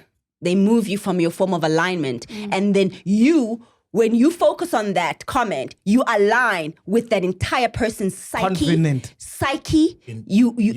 mindset, Yes. beliefs, Yes. everything that Sucked in. person is. You align with them. And when you address it, Yep. you are in a covenant.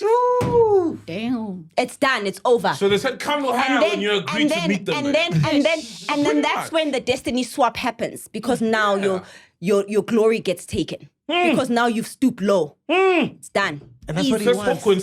That's what they want. You're in that dark place. You are You'll in- find this person is home miserable, or somewhere That's in a public it. library getting That's the free it. Wi-Fi, miserable, hates the world, hates themselves, and say "fuck you," and then you are dragged You into are that dragged energy into that. and frustration that they are in a And dark for place. me, that is the biggest form of witchcraft, which is that space. I get it.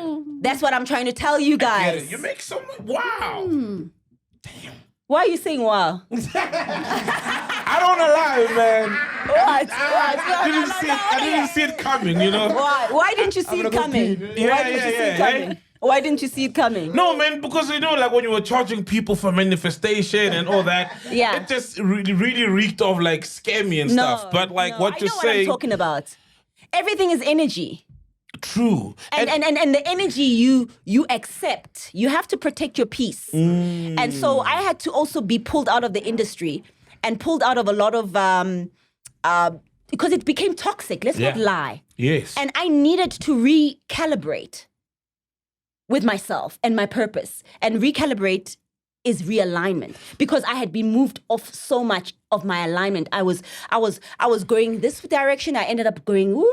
You understand what I'm saying? So sometimes you gotta step back so that you could refigure yourself out and get back to your highest self by being one with self. And when you're on social media, you are never one with self, because you are one with a million other people who don't know you.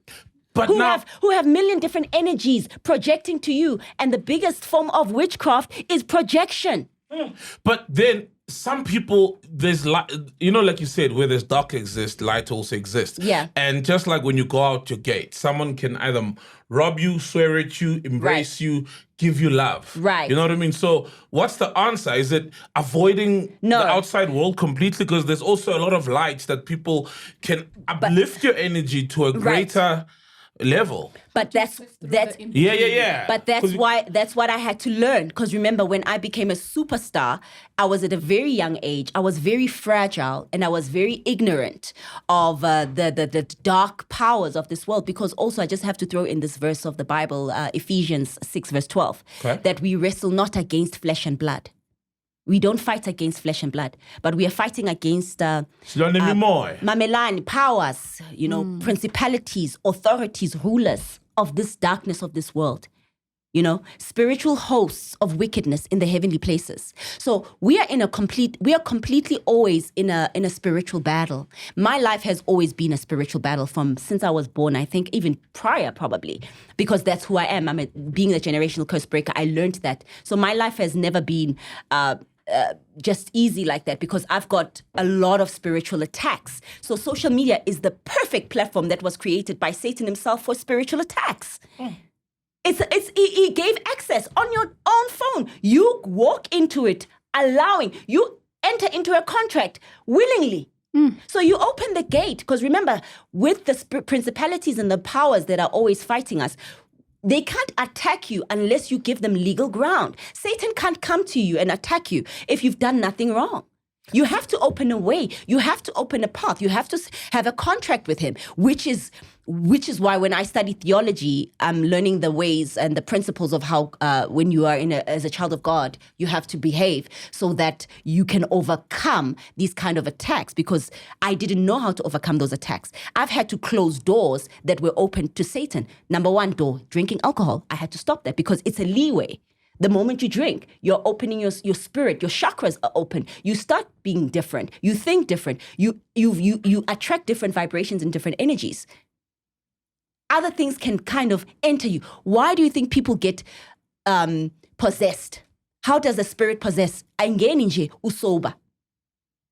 You open a door. Yeah, but life sucks being sober, man. Now I'm just making an example. When did this encounter happen for you? Alcohol is not evil, but it's what people. But I'm just saying, like, How there they is a lot of different ways that you open the door for you to have your to have your altered state of consciousness. There's lots of my way. I open myself to be wanting to be loved by my followers and thinking these people know me or love me or appreciate, not knowing that there are some people that are open to being vessels of these demonic forces that need a host. Remember, everything needs a host. Sheesh.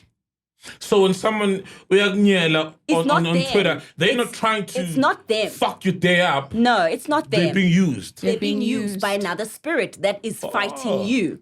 So you're not fighting the person.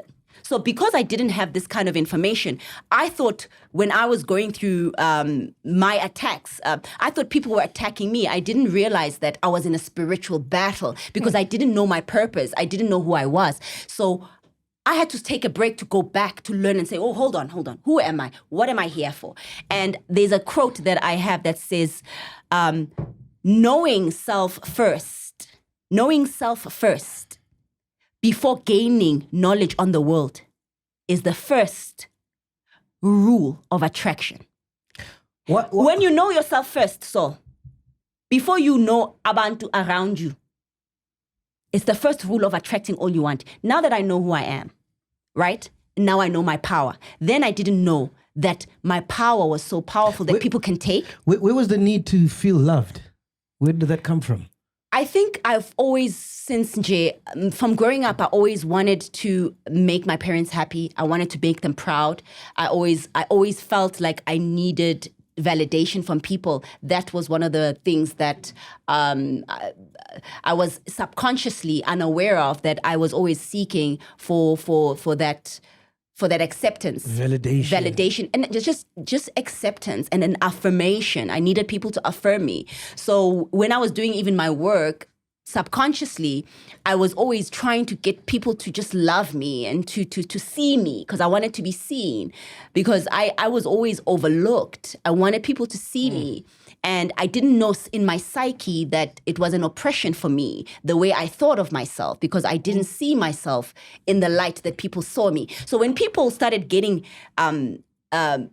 offended, and I started saying, oh, I have some power, then I had to go back and learn that I have power. My words are powerful, because I didn't understand why people were up in arms over. I thought you were on drugs, bro. No, over words, over. So I started I'm learning. like, this one's a sniffer dog. I thought you Not said at all. Not at all. an episode. But also not at all. If real. let me be honest with you, if any of those things, and I'm here to speak my story so that I can help other people, if that was ever the case, I probably wouldn't be alive today.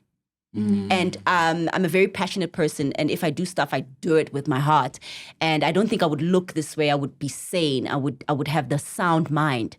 The Bible says that be sober, be vigilant. Keep your mind right. So I had to go through a lot of learnings, and I had to unlearn a lot of things when I'm MacG, and now it's Saul. Yeah. So there's another verse that says, "Do not conform to the patterns of this world." But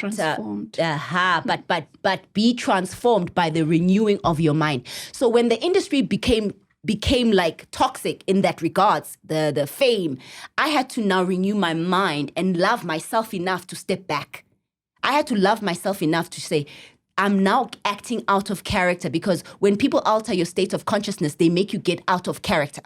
That's their purpose. Are you happier now? I have never been happier more than now. I feel so free. I feel I know myself. I know who I am. I know as a child of Jesus, like how much power and authority I have on this earth. And now I understand why anything I speak would also manifest, because I also was able to create. I'm a co-creator in this world. I was able to co-create an amazing journey in this industry of reality television, of traveling abroad, of having, I was one of the people that was used by the channel to pioneer something like that. So that was a co-creation, because I had manifested that from a child. I always wanted Americans and Africans to be together, Listen, so man. we are all co-creators. So you must be careful what people are co-creating for you on socials, because it's a powerful platform that people can utilize for your demise or for your glory. So you got to pick it wisely. So I've learned those things now. So I don't know if you see a difference in NONHLE. When you say you want to see the Twitter NONHLE, you can't. I've learned too much. Hey, that one touched you, eh? No, because it would do disservice to the journey. Yeah. Because it would mean that... I just felt like you're being more honest now. Now I feel like everything you're saying is rehearsed. Rehearsed. And also, you know what I feel bad for? When I see sometimes, I've seen some of your guests, because I'm a fan of your show. And sometimes I feel like I want to be able to assist people to break out of being stuck in one place. I never want to be stuck in one situation. Access or Vuzu success. I'm still moving. I'm breathing. There's more to me. There's more to my existence. There's more that I'm creating with the universe. And some of my dreams are no longer in alignment with what I used to be. So I'm not craving for what I used to have, because those dreams have been achieved and, they fulfilled their purpose. You understand what I'm saying? Yeah. So I'm in a co-creating state where I'm in a different mindset. I'm a teacher.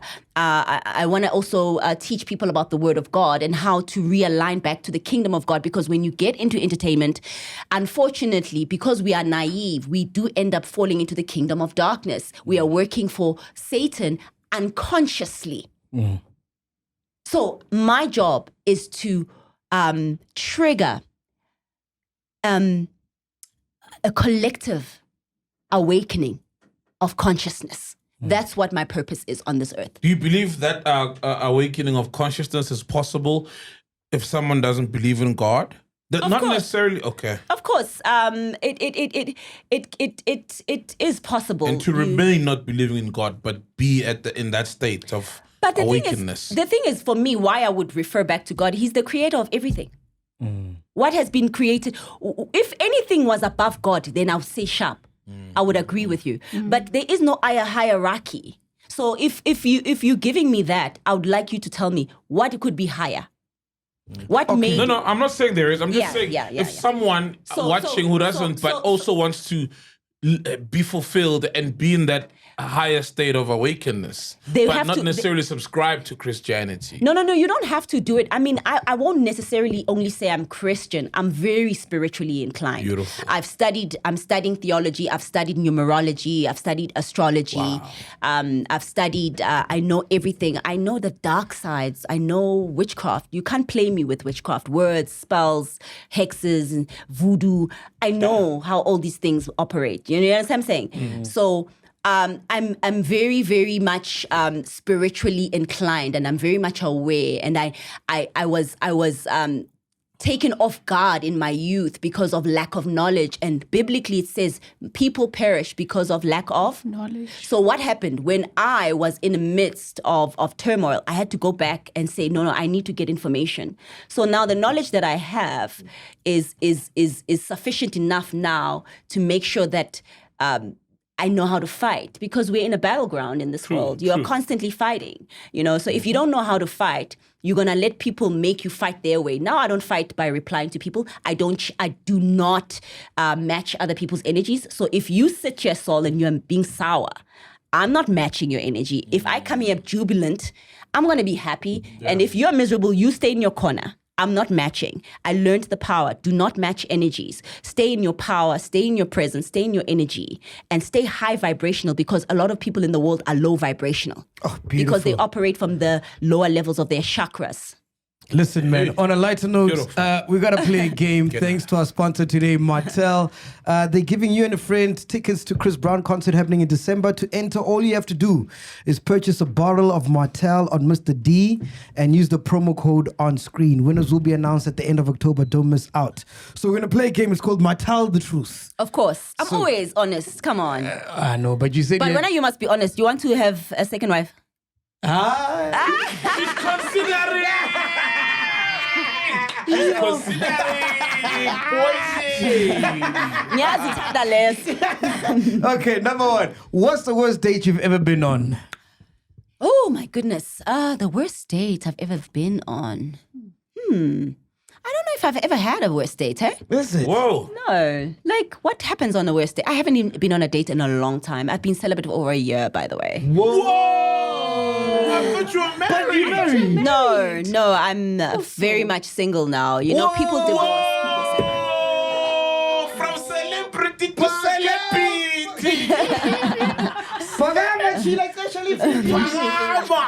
Wow, over a year. I've been celibate because I've been on this journey to be the NONHLE that is matured enough to sit with you guys here today. You know, there's a journey and there's So you got divorced? There's sacrifices that you go through. You got divorced? Yes, I'm in the process of all of that. So yeah, but you know, I feel like sorry. maybe I wasn't. No, it's okay. It's okay. You know, everything has a season. Everything has a season. And I love to allow life to just unravel itself because if you want to hold on to things, it's not good for you. Allow things to happen. And I'm in a different mindset. And you haven't played with yourself in the past year? No. She's high vibrational, so. I'm very high vibration. I am high vibration. No, and my focus really has really just been authentically trying to really manifest everything that I want because I'm coming back strong. I'm getting everything that was taken from me. I'm coming for everything. And we're here so for I it. need solitude. I am in no one is. There's enough space for everybody. I'm in my own lane and nobody has the magic I have, you know. Cool. All right, And, next question. What's different? What's the truth about fame that no one tells you until it's too late? Oh, good one. It's a good one. Yeah, that's a good one. Yeah. Tell the truth, guys. What's the just repeat the question? Ish, I deleted What's it. the truth about fame? What's Yeah. the No truth one about tells fame that no one tells you until it's too late? No, it's not as cracked up as it seems to be. Yeah. When people know you from your job, your TV appearance, your song, it's kind of invasive. I found fame very invasive for me, especially when I did my reality show because people started thinking that they know me. Oh. And for me that was really invasive because it takes a lot to know. Is it a drug? What, fame? No, fame definitely is a drug. But I find it to be the worst drug of all. And I had to be, thank God for loving me so much that he had to pull me out of it because I was also in that drug whereby I was just like, the lesson wasn't being learned because I kept just ignoring the lessons and just keep trying to go back until I was just like, I've had enough. I need to learn. All right, so this one, now that we know you divorced, this one, ish, but I'll ask it anyway because Yes. it's my tell the truth. Yes. They say once you go black, you can't go back. So why did you marry a white guy? I've never married a white He's guy. not white. You guys don't know. Colored looking. Is he British? No. I heard. No, that's not even whom I was with. You know, I was with him for a while, and The white that's not. guy. No, there's Brit. no white guy. There's a Brit somewhere. We're confused. Where is the white guy? You see, these are the things that people would just. That's the disadvantage of fame. Yes. You know, people just misconstrued, and unfortunately, Fake news. they can say tomorrow Oh, that yeah, I'm yeah. so that's just. But as a matured person now, I understand that I can't be running around trying to correct those things. So there's none of that. So what's the truth? You've never married a white guy? No. But you've dated one? No. You've never dated a white guy? No. Oh, wow. So who is Oh, maybe Looks maybe dark Bolton. and lovely. yes.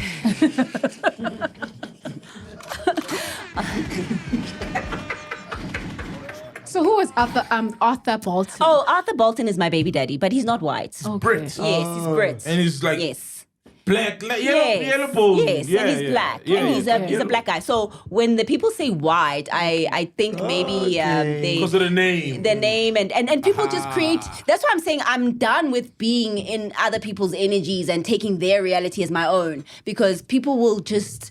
So once you go black, you can't go back. They'll confuse you. You know, sometimes people can create stories. They can even confuse you, and you start doubting and saying, "Hey, is it?" Because that's how they can penetrate. All right. What was the first thing you did when you made your first million?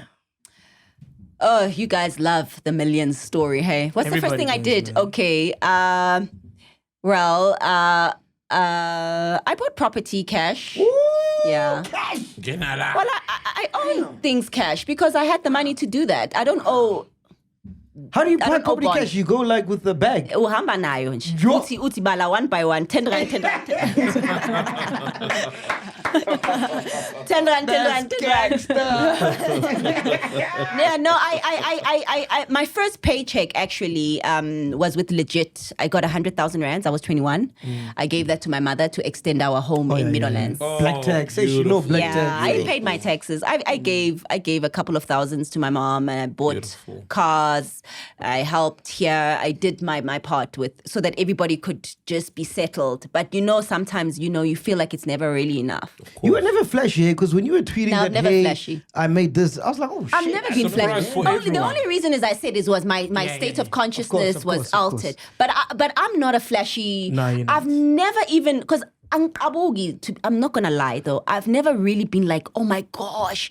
Even when I remember buying my first Louis Vuitton bag, I was forced in the States because they said you must, you're on Rodeo Drive. Yes. I could rather spend that money on other things. Exactly. I'm not you'll never see me wearing like labels from head to toe. I've never been that person. Like I'm so simple in my dress code. I've never been flashy. So for me, I've never been that person who's chasing.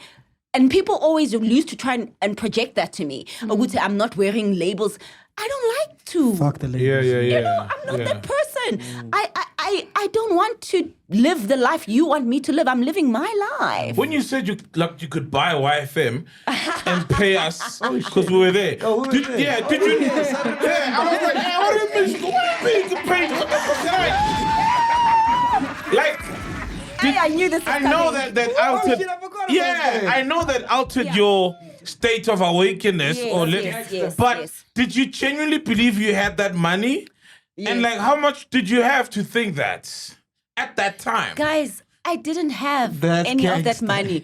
I was just Trolling. I was trolling y'all. Oh yeah. Of course, I The thought fact maybe that you people were. really thought I was Monte, so you could afford serious. us, bro. Bro, this is to pay my salary. My salary.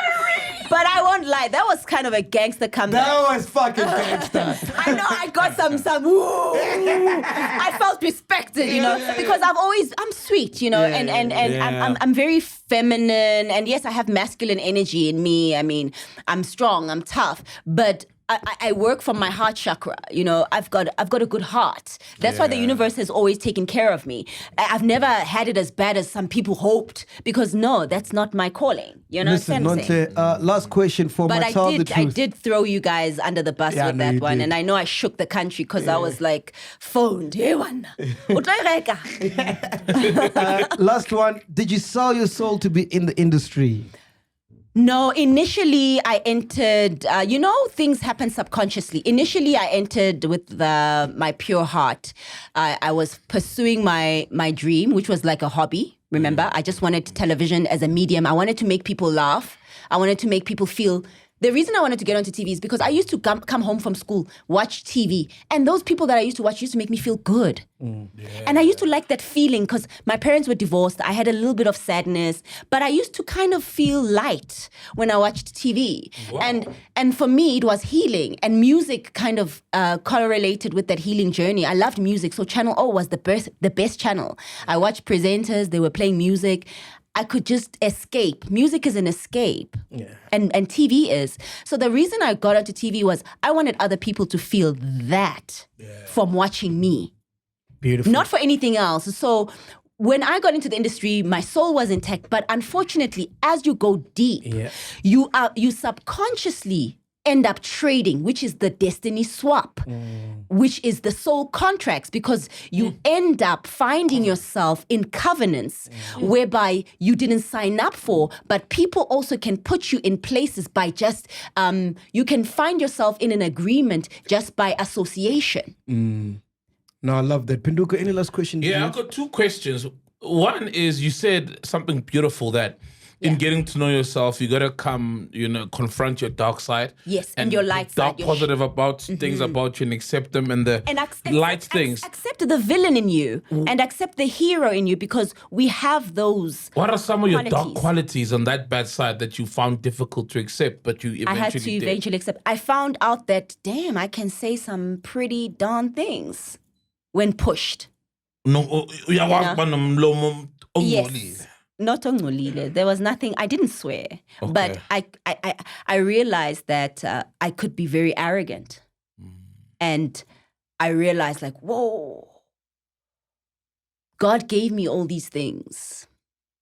How can I now get to a point where I feel like it was all up to me, And then I realized that my family had a history of altars of pride, arrogance. It happened in my family.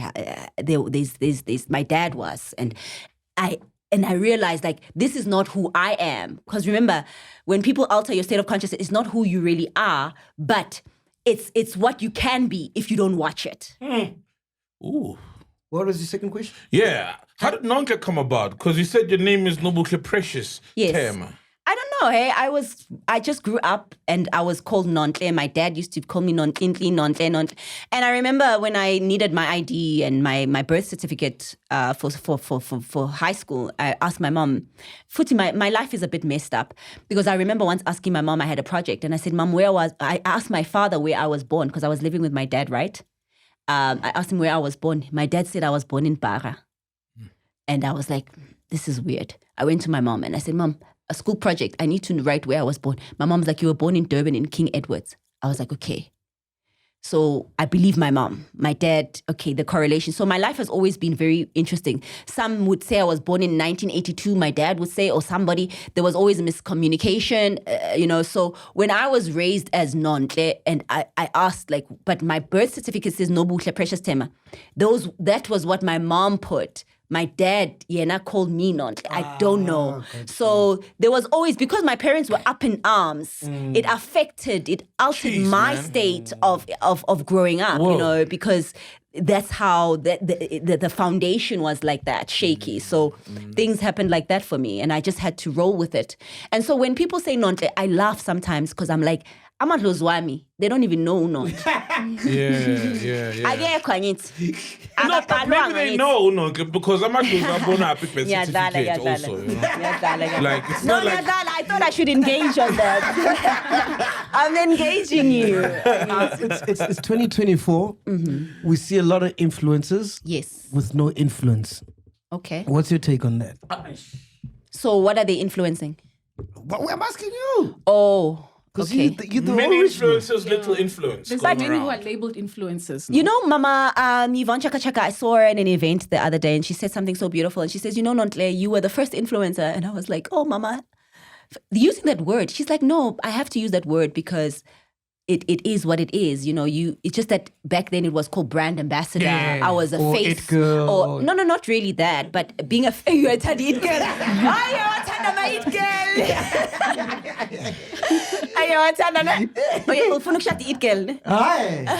I don't want drama. Okay, but what I'm saying is that most of the times we were brand ambassadors. You were the face. You were, there was that kind of backing of. It was more like it came with the corporation, that name. But influencer feels more cheapened, if I can say, because it's not backed up a lot by maybe a credible source. Anybody can be an influencer. My daughter can be an influencer. Your child can be. So the credibility of it has diminished. Yeah. So for me, I look at things from the credible, because I come from a background where talent, being a brand ambassador and influencing the market came with credibility and backing of brands. And and you had to influence people to buy into the brand, to watch that show, to buy that product. But nowadays, people can influence without having all that backing. So are they really influencing, or is it in a different spectrum from 2024 now? Like, maybe it's done differently. It goes back to what you were saying earlier, that everything has been diluted. Yeah. Even DJing, like, it's not the same. Like, and fame. I used to enjoy, there was a point when I enjoyed the exclusivity of fame. And that was one of the reasons that it lured me. I liked to be in the A team. I like to be in the group. Because when I like elite things. Because when I was in my room, dog, and I was looking at NONHLE's picture on the FHM, yeah, I never thought I'd see it in my life. It was like, you guys don't live in this world. Exactly. You are not in this earth. Exactly. You are somewhere. But now you can just go on their phone and see. Thank you. Her tweet, what she just ate for breakfast, whatever. Exactly. And So you see, accessible. Even location. you see she's having a bad day. Sorry, Ghost Lady? No, I'm saying even location. I'm just saying how easily accessible people are. Yeah. Yes, that's why even a show like O Access is no longer relevant in these times. Everybody, I mean, back then, no one knew what 50 Cent was doing. Yes. Yeah. They needed me to go there there. to bring the camera. Oh, yeah. Now he's on there dissing Instagram, people, dissing Commenting Vivica on Fox anything. Yeah, we know or whatever. things outside of music. We know yeah. exactly what he's doing. So the things have changed, and we have to move with that as well. I wanted to ask you, who do you see now that you feel is making the same mistakes you were doing? I don't know, hey, but I mean, I get a lot of people like say, oh, so and so is going through a non-let THEMA. I don't know. Who? So, I don't want to mention people's names. Don't get me into trouble. Hey, didn't say it. I'm not matching your energy. They said it. But for some reason, I don't think anybody can really go through what I went through, because I was the first, and mine was like a lot because it was never experienced. I feel like now everyone's so used to these episodes that it's just, it comes and goes. But for me, I just want people to teach people not to engage. I feel like Mithali is doing. I hear that, but I don't understand in what regards, because our worlds are not really correlating in terms of state of mind. Yeah, because you never slept with men for money. No, Money, yeah. well, I don't know if that's what she's doing. I'll let you I'm not do. You know agreeing what with to say, anything. yeah. I mean, I was working, and I was doing things that I think a lot of people, because also as Black people sometimes we look down upon ourselves, and I think a lot of the times also people can't believe that a Black child can do those things, you know. And I think I was one of those first people to break that mold, to allow Black people to celebrate themselves, you know, to take themselves as stars as well, because the channel ended up grooming me to be a star, you know, and we wanted to bring that into the space to create stars, you know. Beautiful, and I think that was one of also my major purposes. So I don't know anyone who's matching what I went through, because it was rather very unique. Hence why I'd love for you to give me $100 million so I can do a movie. I consider it done. Do. Ghost Lady, last question. I'd just like to find out if maybe, do you feel like you owe anyone an apology? No, we've gone through this already, my babes. We did this on Unfollowed. I did all that repentance. The reason I also did that show was I had to repent. I had to also acknowledge my wrong. Trust a woman to ask that question. We never asked. Yeah, no, I know, right? Yeah. So I went through that. No, I went through all of that already, and I.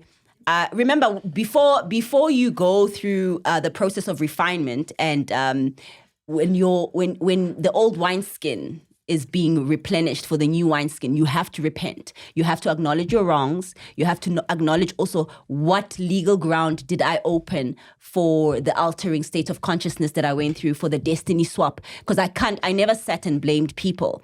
I played a role. I was ignorant. I had lack of knowledge. I was uncouth in terms of I wasn't trained how to handle maybe people feeling a certain way about me, because I was always seeking for the validation. So I didn't really know those things. I wasn't trained on fame, number one. Hence why now my school trains on being famous and understanding that people will come at you with critical words and with loving words. It's up to you what you take in. I had so many people that loved me me, but I focused a lot. My energy was diverted into the minority, not majority, really minority of people maybe who had their feelings and they had an agenda for me not to succeed further, right? So what was happening in Las Vegas when you meet psychics, more than one, by the way? Okay, I want to tell you. That tell you that something I want to tell you, yeah. I want to tell you bad is that. going to happen, yeah? Yes. Who told you that? Hey, man, Oh, it's yeah. my job to know these So, but wait, I just want to wrap up Ghost Lady's answer because she deserves that respect. Yeah. Can we give her a round of applause? Forgive.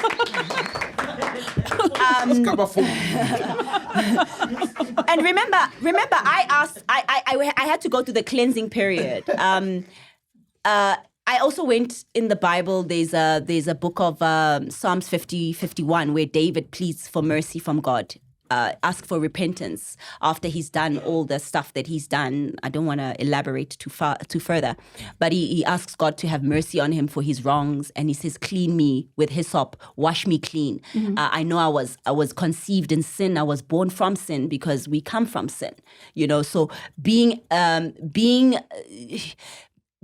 doing things not always right is human nature. Making mistakes is human nature. Stepping on another person's foot is human nature. And through the process of the Unfollowed episode was me addressing that. I acknowledge my contribution in that, and maybe how I wasn't matured enough in reacting into. It says that when somebody slaps you in one side, you turn the other cheek. I didn't have this knowledge. So when people were slapping me, I tried to slap them back. The law is that vengeance is never ours. It belongs to the Lord. So I did apologize to everybody, and I did ask for forgiveness, and I did actually ask NONHLE in the mirror to forgive herself, which is why I'm sitting here today feeling very liberated, because I've dealt with myself. I've done the shadow work. Do you ever laugh, bro? It's like, it's not that deep sometimes. Yeah, you killed someone, man. Actually, that's just tweeting. Honestly, I'm thinking the same. Hang themselves. Because with all honesty, come on, guys.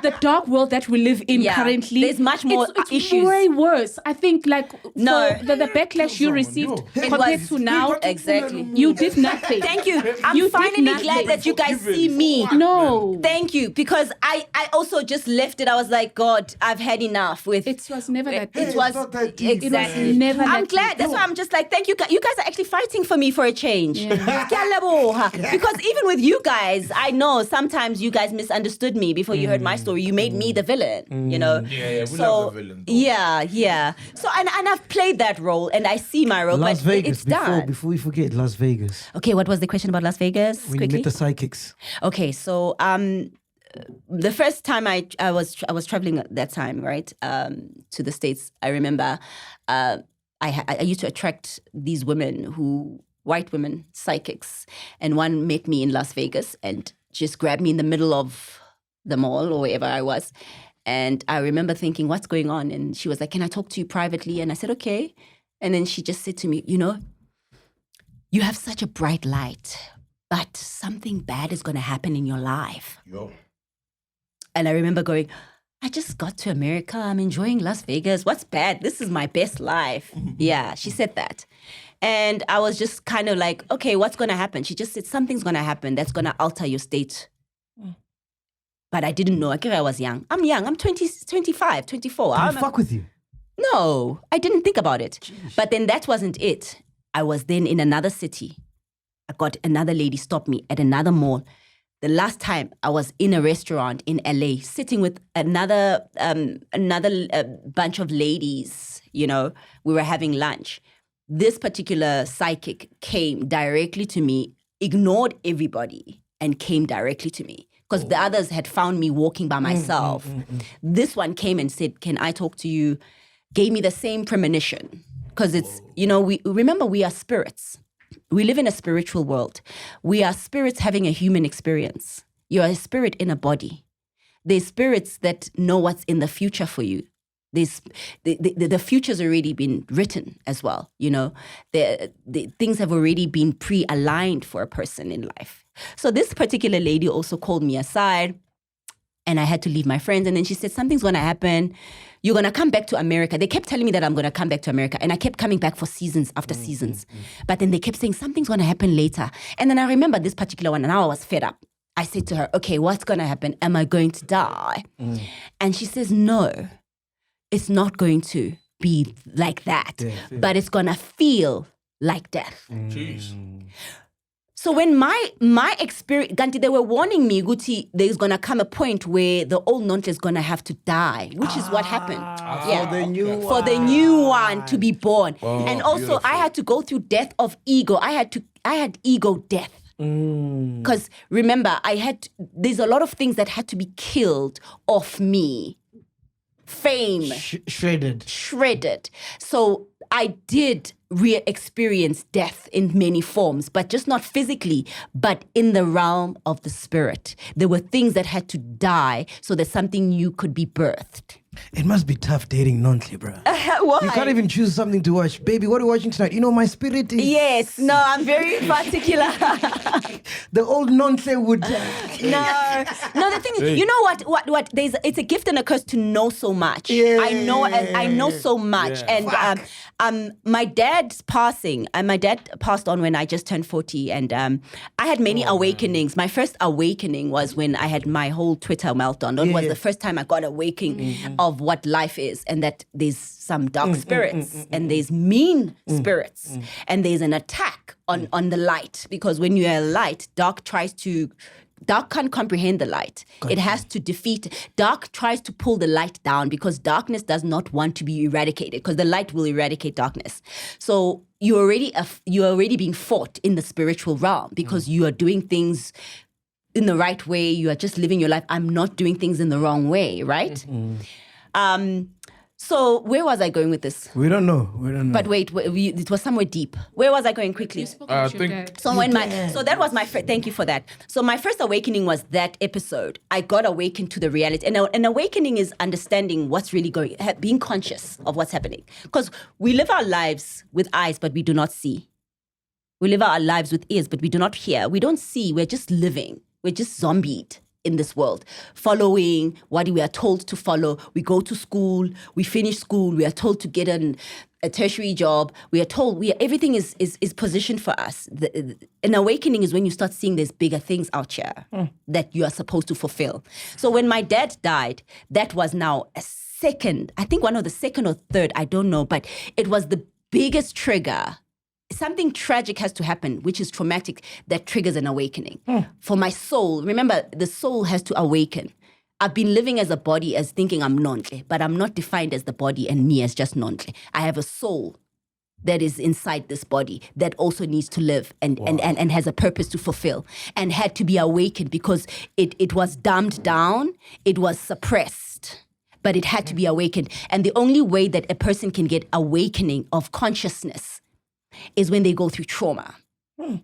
So bad things have to happen for you to... You don't wake up, gumnandu puza champagne Martell. or your chiller's punch. You're zoned out. You're not in that space. So you have to go... That's why people can awaken maybe when through sickness, through tragedy, through passing on, through losses. So the pains that I had to endure were actually utilized for my good to awaken me, to strengthen me, to educate me, and to grow me. So my father was the final straw where I was like, something I saw, man, in the spirit realm, and I just understood things deeper. And then I just knew this is where I need to go. This is where I need to go. This is where I need to focus my eyes on, because everything is spirit. And if my spirit is not right, nothing in my material world will be okay. Fuck me. And I know now that I go to the spiritual realm first to get what I want before it manifests in the flesh. And now I know that power. And I'm in the best place of my life because I didn't know these things when I was younger. I had people take my power. I gave my power actually away by engaging in silly things, And now I know my power. And it's so liberating, Mac, to be in this space where, and I want to have more people feel like this, then people wouldn't be stressing so much about what other people think of them, because you own your power, you affirm yourself. God affirms you. You know why you're here, and you understand even the tough things you go through. It's not because you're unlucky or unloved in the world. It's for your greatest good, because you won't be shaped. What jewelry was ever shaped? Ingangenanga emlilweni. Gold was in the fire, right? Diamonds. I've been shaped now. I've been shaped. So I actually thank everybody that contributed to the shaping of who I am today, because had I not had all that adversity, I wouldn't be this now. Had everything been perfect for me, I would not know this information. I would not have this understanding. I would not have this light, this insight, this awakening. Did you meet your husband before you were shaped? Is that why maybe it ended now that you're shaped? I'm very shaped now. Yeah, it was way before. Yeah. So now I'm in a different, now I need a man that we can understand each other when we speak about these kind of things, and it's not foreign for them, because it will be frustrating for me to be with somebody who can't rise up intellectually, and also just because as I said to you earlier, I'm smart, but people always don't understand that, because they think a person that's beautiful can't be both. And want to dumb you down. They do want to dumb you down. So that was the agenda. That was the agenda initially, to kind of diminish that. But as an alchemist, whatever agenda is against me, it rises me up. NONHLE, sis NONHLE. In closing, man. Am I making sense? 100%. Because everyone's quiet. That's why we're quiet. That's why we're quiet. We're quiet. When we're quiet, you must know you're cooking. It's lending. You're allowing it to simmer. Look. I love your chillers, and I know they are watching right now, and I want to hear what they have to say about this episode. I know they've been anticipating me coming. Some were scared of me coming, saying, yo, Mac is going to, but I'm strong enough. I'm here. I faced it for them. I did this for the chillers because I saw a lot of positive responses when I was on the video call with you guys on the phone call. Oh yes, remember? Man, Yeah. I was shocked I had your number, bruh. From back in the live days, bro. How did you get my number? I forgot. Let's not go there. Yeah. No, but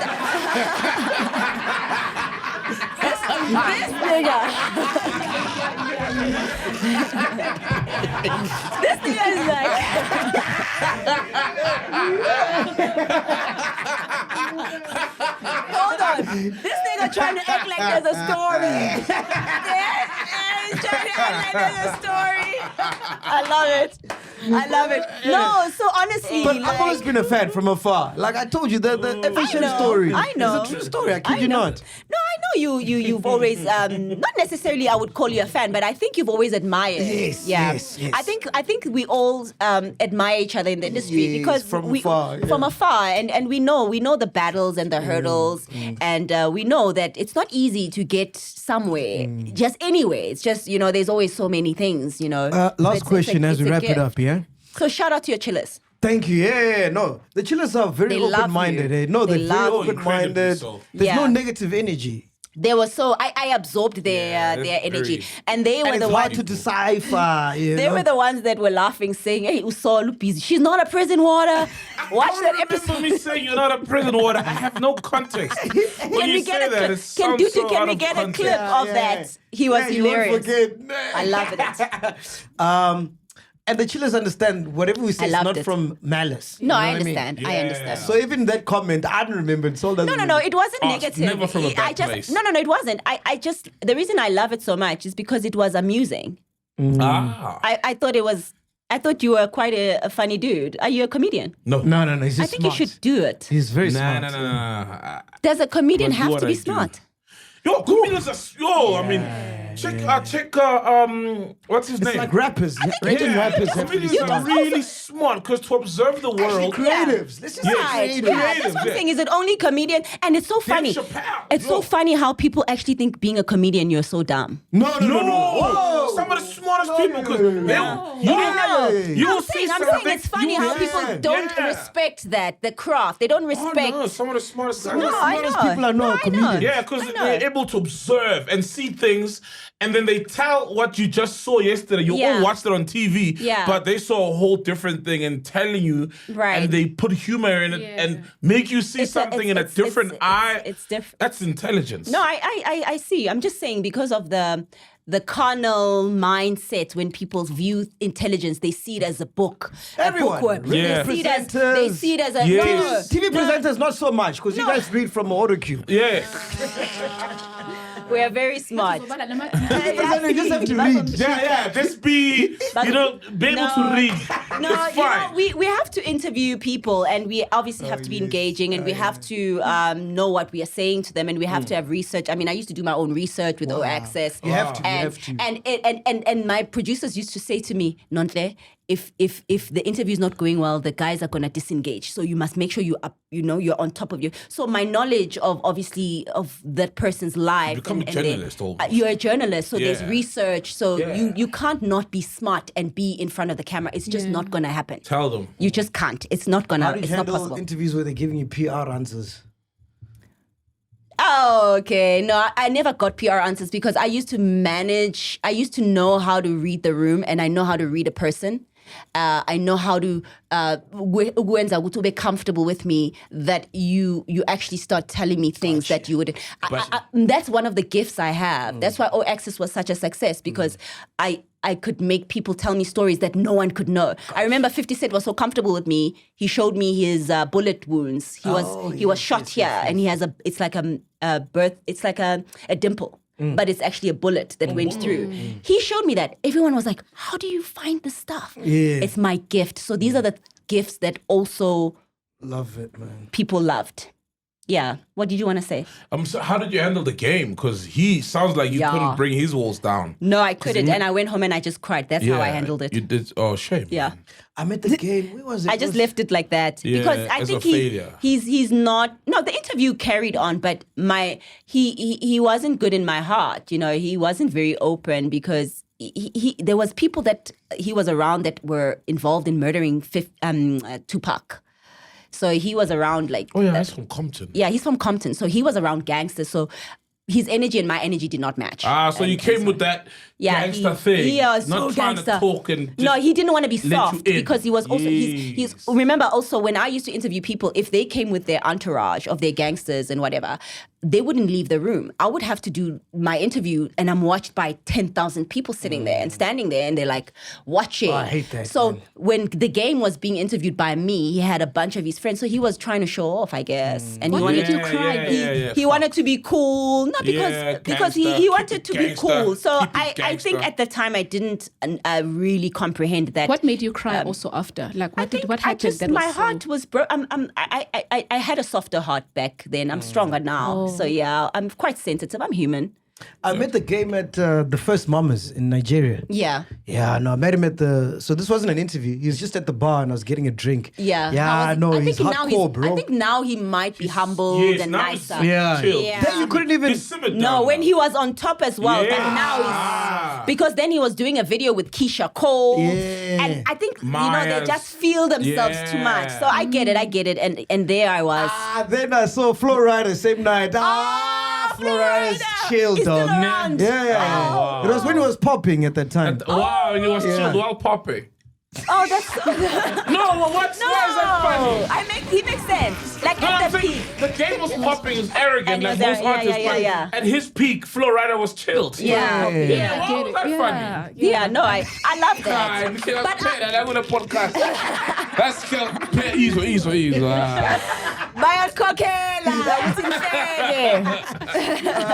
In closing, I love Flo Rida. I met him in Miami. Yes, Yeah. He was also so chilled. Yeah. No issues with no issues. There's so many other celebrities that are not issued. But I learned a lot of things with women. You don't outshine them. So one law. If you're a TV presenter, one tip. If you're interviewing another female and they're a star and they're supposedly bigger than you have to honor them. Life is about honor. So you don't step up dressed higher than them, looking better than them. You have to dim a little bit of yourself, just be reserved so that you can give the throne to them so that they don't, because women sometimes can be quite insecure.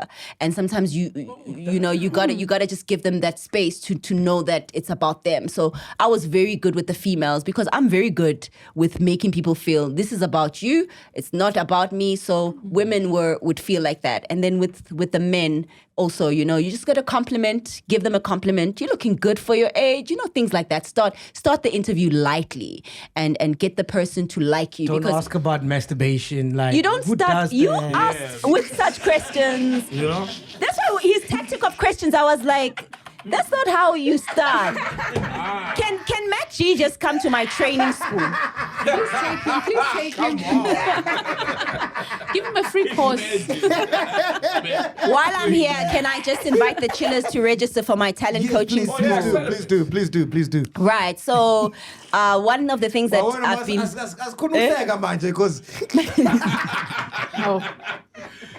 Please. No, guys. No, so phela lana ukuhleka kupheli kumnandi lana ngicela ukuhlala lana. Yeah. So one of the passions I have obviously is just nurturing new talent. Beautiful. And using my entire life story and my experience as the syllabus. So the school is crafted on what I have learned, what I wish I learned before I knew what I know. You understand? So the whole syllabus is top notch. I teach from grooming, from firstly renewing your mind, knowing what you want, because number one, you don't get anywhere in life if you don't know what you want. You have to first. I get a lot of students, they're confused, they don't know what their talents are. So there's a process where I help you find out. So that's like a proper school. Very proper school. For real? We're a proper school. It's an academy. We Like train. 3 years course, what 2 years? Not that long, Okay. because our courses are a little bit shorter, a couple of months. But once you have graduated with us, then we send you for auditions. You That's are now beautiful, ready. man. You are now able to present yourself in front of. This is a big deal. It's a very big deal. Wow, Yeah, it's a very How big much deal. is the course? People have to just find us online. I'm not going to speak prices here because I don't want to be. DM for prices. DM for prices. You know those people who sell on Instagram a house, DM for prices. Like, No, but you know why? Because it's professional. When people wanna register, then they have to get the registration letter. They have to get the registration information and details, and all that's packaged in that. Yeah. It comes with that. Because if I say it here and then you are not interested, it's irrelevant. So those prices Or the come for headline those. is non-test starter school for No, 100K. not even. And we don't charge that much because our school is for everybody to be able to afford it. I would love to take the school to disadvantaged areas and get funded and train kids that don't have access to the life that we So are this living. is pretty much what you wanted. This is my purpose. This is what I want to do now because this is what I know people need, because this is what I wish I had, because when I was in the industry, 'Cause you were the first. There wasn't anyone who could teach me things. So we teach on social media etiquette. You couldn't call Mumini or Bonang and say, hey, listen, No, what because happens they in hadn't LA? gone They've through never that. been there, yeah. And I remember when I was in LA, I couldn't call. Uthando, uyabathanda ne? I missed that. Mama Mamelani, so I also didn't have a lot of friends that were already doing the LA, so we could talk about it. Yeah. Whereas today now, you guys are all together. Yeah. Kabza was there, or whoever was there. It's like a whole bunch of you. With me, I was the only person, so I was always the outsider already because I was already always the outsider. That's why I roll solo. I'm an eagle because I was already always Njiwani who's doing things. So I was never really part of a pack. So I've always accepted that from an early age. Guti, I'm stronger by myself. So I let things be. So my school trains you on how to get to that dream job. Because for me to get to the States, I had a dream. Yeah. And I manifested it. And I put in place the steps to the manifestation process. So my students come, they're wanting to be actors on shows. Then they learn how to act, they learn the scripts, then they learn how to apply their minds with the skills now they've learned, because you can have knowledge, but then if your mind is not right, you won't get the job. So it's not just acting, it's like radio, Acting, TV. radio, presenting, DJing, public speaking, Wow. Everything, modeling, pageants. I've trained girls who've won pageants in different... And you've got more than 100 kids who've I've got students for days because the school... who've gotten jobs and are doing things. Yes, you can go on our Instagram. I can't keep up Yes, to date yes. exactly, but some of our latest boys were in a Mandla N movie, Piano Love. Piano Love. Damn, it's getting bad reviews though. But I don't know about that now. People are saying the acting. real.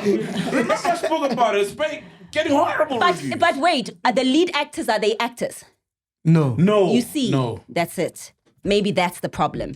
Remember, Yeah, the leads are weak. They carry the foundation. Oh, yes. Right. So that's it. So if maybe the leads were my students, then I would want to reassess what happened. You know, and I learned acting. I'm a very good actress, and I love acting because you get to live a different life. You know, and I be myself today. Yeah. No, man. So those are the things that I teach. I've just grown, Mac. This. We must go out for lunch. No, we must. And just vibe with me. My aura is great. You know, I'm settled. No. We it's just banter. You know we love you. I know man. you guys love You banter. know we love you, man. It's just banter, bro. You feel it, though. You can feel the energy. You can feel it. Oh, You can feel it. Roundabout. Yeah. Sis Nonhle in the fucking building. Yes. In flesh. Yes. Yes. So please do go onto the website www.talentcoachingacademy.co.za. I can't wait to help you be the TV star that you want to be with all the knowledge, and I help you to deal with fame, how to handle fame, people criticizing you on socials, how not to reply, how to handle yourself better than how maybe I did because there was no education. Who better? Exactly. So I train on media training, how not to feed the machine. If you see something that is not in alignment, disalign, you know, and recalibrate, refocus. Pretty, From watching our podcast. I'm so pretty. yeah, you are, man. Really? Is that like your real hair and stuff? No. No. This is my hair though. Okay, anyway. When it's Well laid. Oh my well laid. goodness. Yes. Have you seen him like this before, Ghost Lady? All the time. Okay, so I thought I was all special. the time. Why are you making me like I'm a fucking... Bengithi Mikpela. Bengithi Mikpela. When it's all said and done, man. Yes. What do you want to be remembered as? No, I don't like that question because it's past tense and I live in the present and the future and I'm immortal. For I'm forever here. I'm present. So there's nothing to remember but the present me. And I'm here. That's it. Woo! Thank you. Love it. Thank you so much, man. This has been Podcast and Chill. Anything else? What else are you busy with? We've got the school. What else? I'll be making an appearance at the Safters. Oh, yeah, the Ghost Ladies at the I know we both are. Oh, I'm handing out an award for reality TV section because You reality gotta teach her about Faye, man. She's losing her head now and no one even knows it. She's gonna be at the Safters. She's gonna be speaking from the heavens there. How you gonna appear? Like, I'm stuff new boy and that. But well done. So congrats on that because I heard that they're not gonna see your face and you're so beautiful. You are so pretty. Guys, if I can explain how gorgeous she is, I want to put her in front of the camera because I'm always recruiting beautiful, talented ladies like you.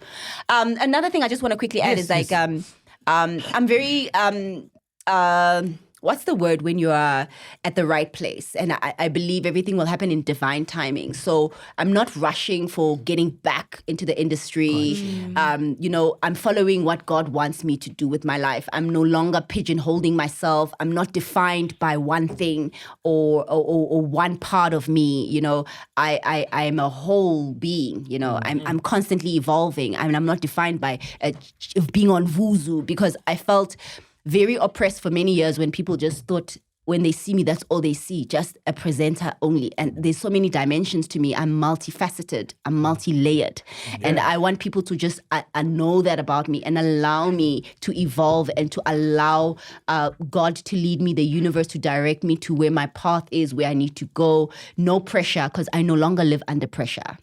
Yeah, so people mustn't be expecting whatever that, oh, you're back with a bang. What happens, happens. What's meant for me will be mine. What I'm meant to recover will be recovered. What's meant to stay lost will be lost.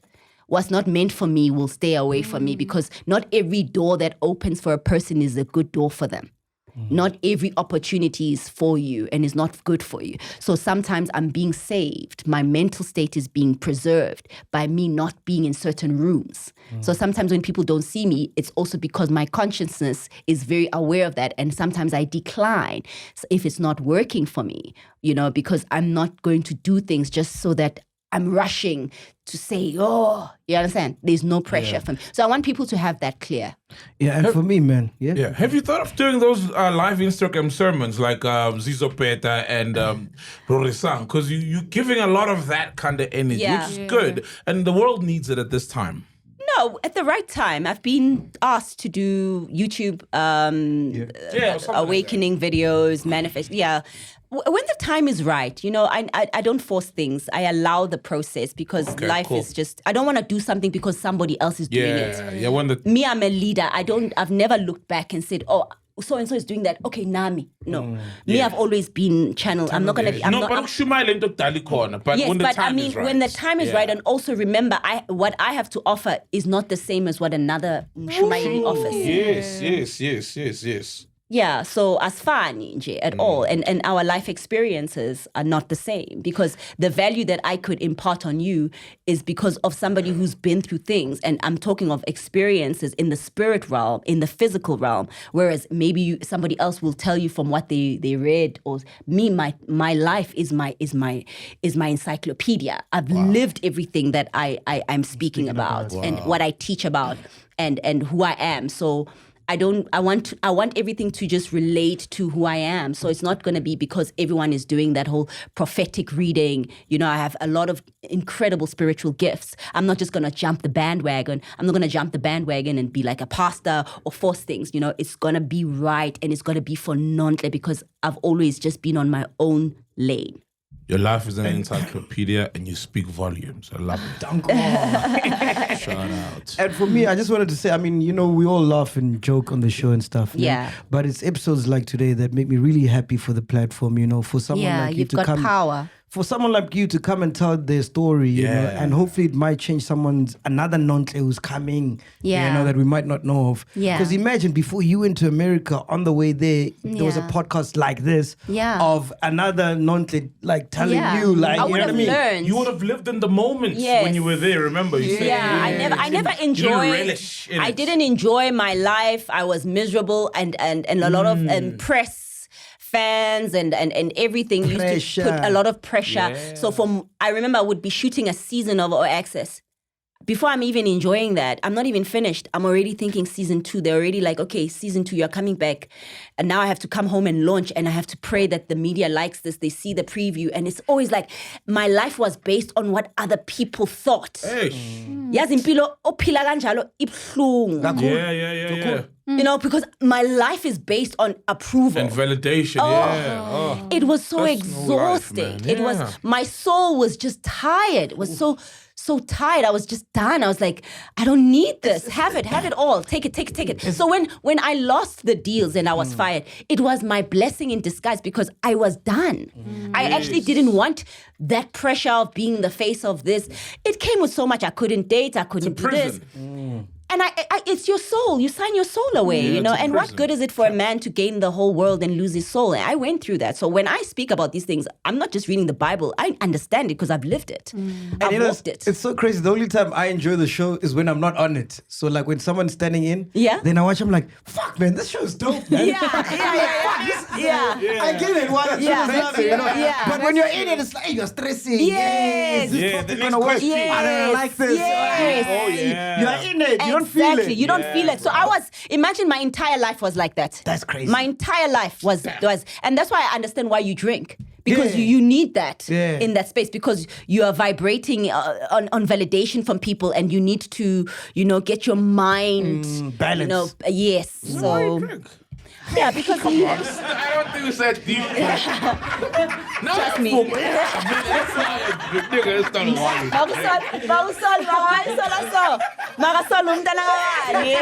the truth though. But we get you. We are deep today because I've brought in a little bit of depth. You know, life has got a bit of depth. Yes, we're here to play this game called life. It's a game. Life is a game. Yabona, we are always here to play the game, and each game I describe it as when you're battling, you gotta go to the next round, right? And then until at the top where you have to battle the big the final boss. boss, and then you gotta keep moving. So life, we are constantly like just playing this game. And yes, as much as it's a game, it's a very serious game. People have lost their lives in this game because they couldn't play the game. New levels, new devils. I think one of the rappers said that. I think Jay-Z or someone. No, Come on. like for me, like I want to speak about even like words, how your words are power, how be careful what you consume, what you are watching, what you are reading, because words become pictures in your mind. They become reality in your thoughts, and then they become your truth. You know, That's why porn is so dangerous. and also being a musician is quite a very intricate space. You know, you can actually write a song singing things about you and it manifests. It happened to Tupac. He used to sing a lot about his. It's about dying. Exactly. And also I did my research because I do a lot of research on premature death because I always know that it's not natural for people to prematurely die. You're not meant to just die early. We're meant to live long. So when Zahara also passed, I started just also in being intrigued by her music. I listened to one of her songs and I realized she was a prophetic, because we're all prophets, remember? We all have power to create we are co-creators if we understand. Life can either create for you or you can create your own life. So when Zahara there was a song she wrote, Umgoti, and it was speaking on falling into what? This pit and how whatever. What happened a few years later? She passed and she got into what? Umgoti. So when she kept singing that song, she was actually also prophesying herself going inside a hole. I don't know if you understand. No, I do. He seems to be stuck. No, you know why? Because it's like one song out of so many other songs. No, there's many why songs. All the other songs then come reality. Unlike Tupac, who kept on echoing but a lot of Zahara's songs kept echoing a lot of suffering, a lot of going back home. I listened to the album Mthwalo Wami. Yes. That's why I'm saying it was not just one. He can sing, eh? But that's what this is why I'm trying to just awaken sorrow, you. Yeah, her theme was sorrow. Her theme, and remember, she was performing these songs, I don't know how many times a day. And you keep repeating these songs of you being in a state of... And she had a problem with alcohol. So maybe she was trying to keep this thing of maybe being happy, Did joy. Rick do that? Yes, it happens to a lot to artists. That's why I'm trying to warn people. Yes. That's what I'm trying to say. Nah. WHP had happy songs. Yeah. Mostly. Music and light. Right, but I'm just letting you know. But you don't know all of the songs. Yeah, you don't know all You need to listen to a person's mindset, especially if they write their own songs, because you are you are co-creating your world. So a song that's why I say to people, be careful if you want to be a singer. You're not just singing. Another guy that I saw, and I thought it was very dangerous, was the DJ who passed, and he had a song, Munati. Bulai. What did it say? And what happened to him? Yo. And where did he pass? On his way to where? From out of Woodmead. Oh, no. No, he was coming from a gig. Hey. Wake up, people. Hey, I'm going to stop putting my names on songs. Wake up. No, but I found this out about Emily, man. Like, you know. Yes. And he told us bank balance the other day. I found it. Okay, okay, let me explain. In terms of the manifestation. Look how old he is now and he's still alive and rocking. Okay, let me tell you.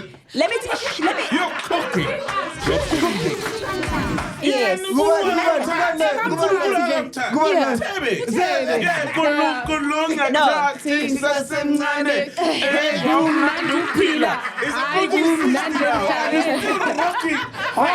Right. That's true. Well, he knows the secrets, but also he does.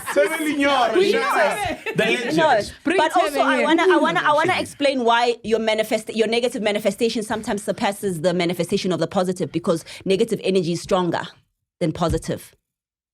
Yeah. Your negative. You remember, your mind is Why also is got that? different. It's just the way it works. Let's go back to the songs, man. Who else? It's you want to see Who's next? Want to see something? Yeah. Yeah. Something, man. No, that's why. Think about it. Think about it. Oh, wait. Think about it. How much positive my is? blood. Think about it. How much? Oh! Touch my take it easy. I Okay, say guys, keeper. You say keeper. You say keeper. Wait. Remember what I'm trying to say about the negative. That's why you have to be very. I found on the show. We've asked you what you want to remember that. Go Teel. This is the longest we've gone on. After asking what they wanted to remember that. Wait, remember also why I'm talking about the negative aspects. Remember, in the world, you can do so many positive. People always dwell on the Negative. because the people feed off the Negative. That's The lie because about you spreads quicker than the truth about you. it's the so that's what I'm saying. When you writing songs and you're saying negative things about you, you are going to most highly manifest the negative more than the positive. AKA? About yourself. What's your take on AKA? I didn't listen to his words, but I'm sure he contributed and he opened the gates. Remember, death doesn't come to you without you also opening a door. There's a door that has to be opened. Satan comes to kill, steal, and destroy. But he cannot come when the gates are closed. There has to be an opening somewhere, whether it's sexual, promiscuousness, whether it's drug abuse, whether it's you already are thinking suicidal. He doesn't just enter an empty house when there's nothing being thought of inside of you. So you open the gates. So maybe your music opens the gates. You are in a dark place in the studio to get the hottest track, and then you go in a dark space, which is why I'm very careful just with music, because music is spells. The words, they can enchant you. They can control That's how you. you knew about sex, R. Kelly. Exactly. And that's how a lot of your mind can be altered through music, through the lyrics. So a lot of the times artists can have these lyrics that make young people do whatever, but also it can affect them at the end as well. Yeah, so you don't just affect the audience and get them to buy into your lyrics and become what you're singing them to be. Let's say you want them to be thugs. We're all thugging. Or women be like women empowerment. Then everyone is women empowerment. It's mind controlling. It's mind I've said programming, this before right? because I never had a father growing up. Right. So Eminem raised me because I listened to a lot of Eminem. Yeah, it's possible. I believe that you could be raised by music like that. I know what that means. With the Walkman. Exactly. A And lot so of kids, that's why you had a lot of anger issues inside, ne? Hi. Did you have a bit? No, it's just bitches ain't shit, But that's anger. That's a problem. That is anger. That's problem. Yeah. Give Eminem. Oh. Who Castilla Spain? Hey, give Eminem. Yeah. So words are spells. So whatever you speak. And you spell words You out. spell the word out. So now with social media, you got it. It's smart. He let you there.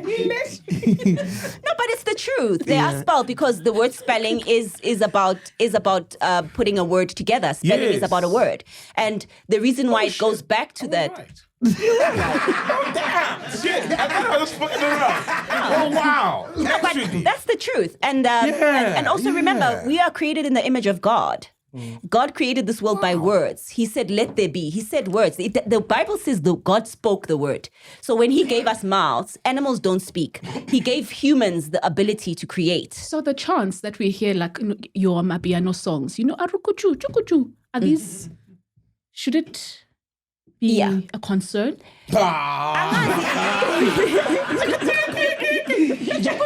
Those are chants now. So They are what chants. does he say? Everything is spirit. So I don't know what do you. You know what? There are songs that you listen to, and after you listen to them, maybe you have a sexual desire. Oh. Have you not heard of those songs?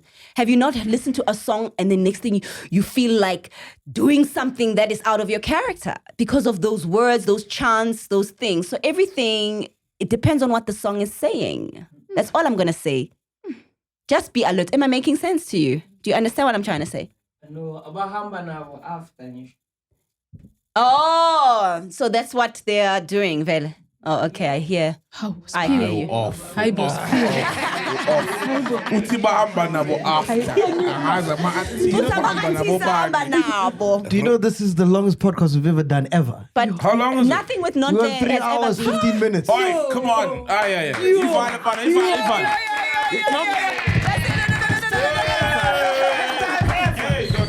First time ever.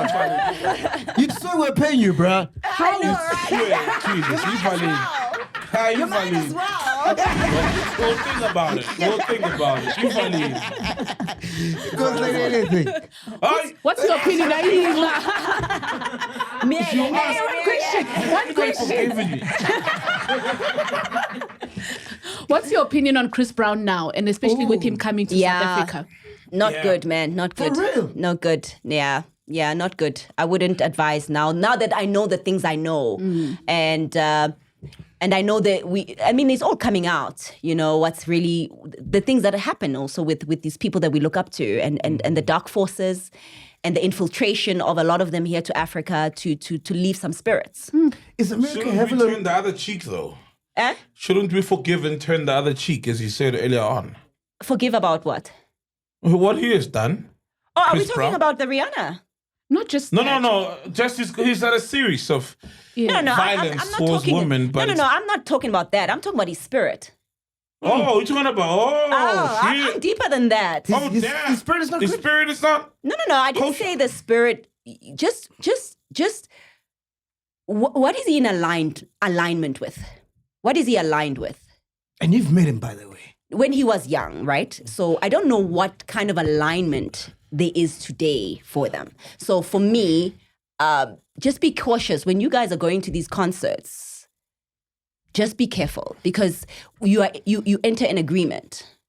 When you are watching people performing and you're part of the audience, it's like a church. People gather for God, right?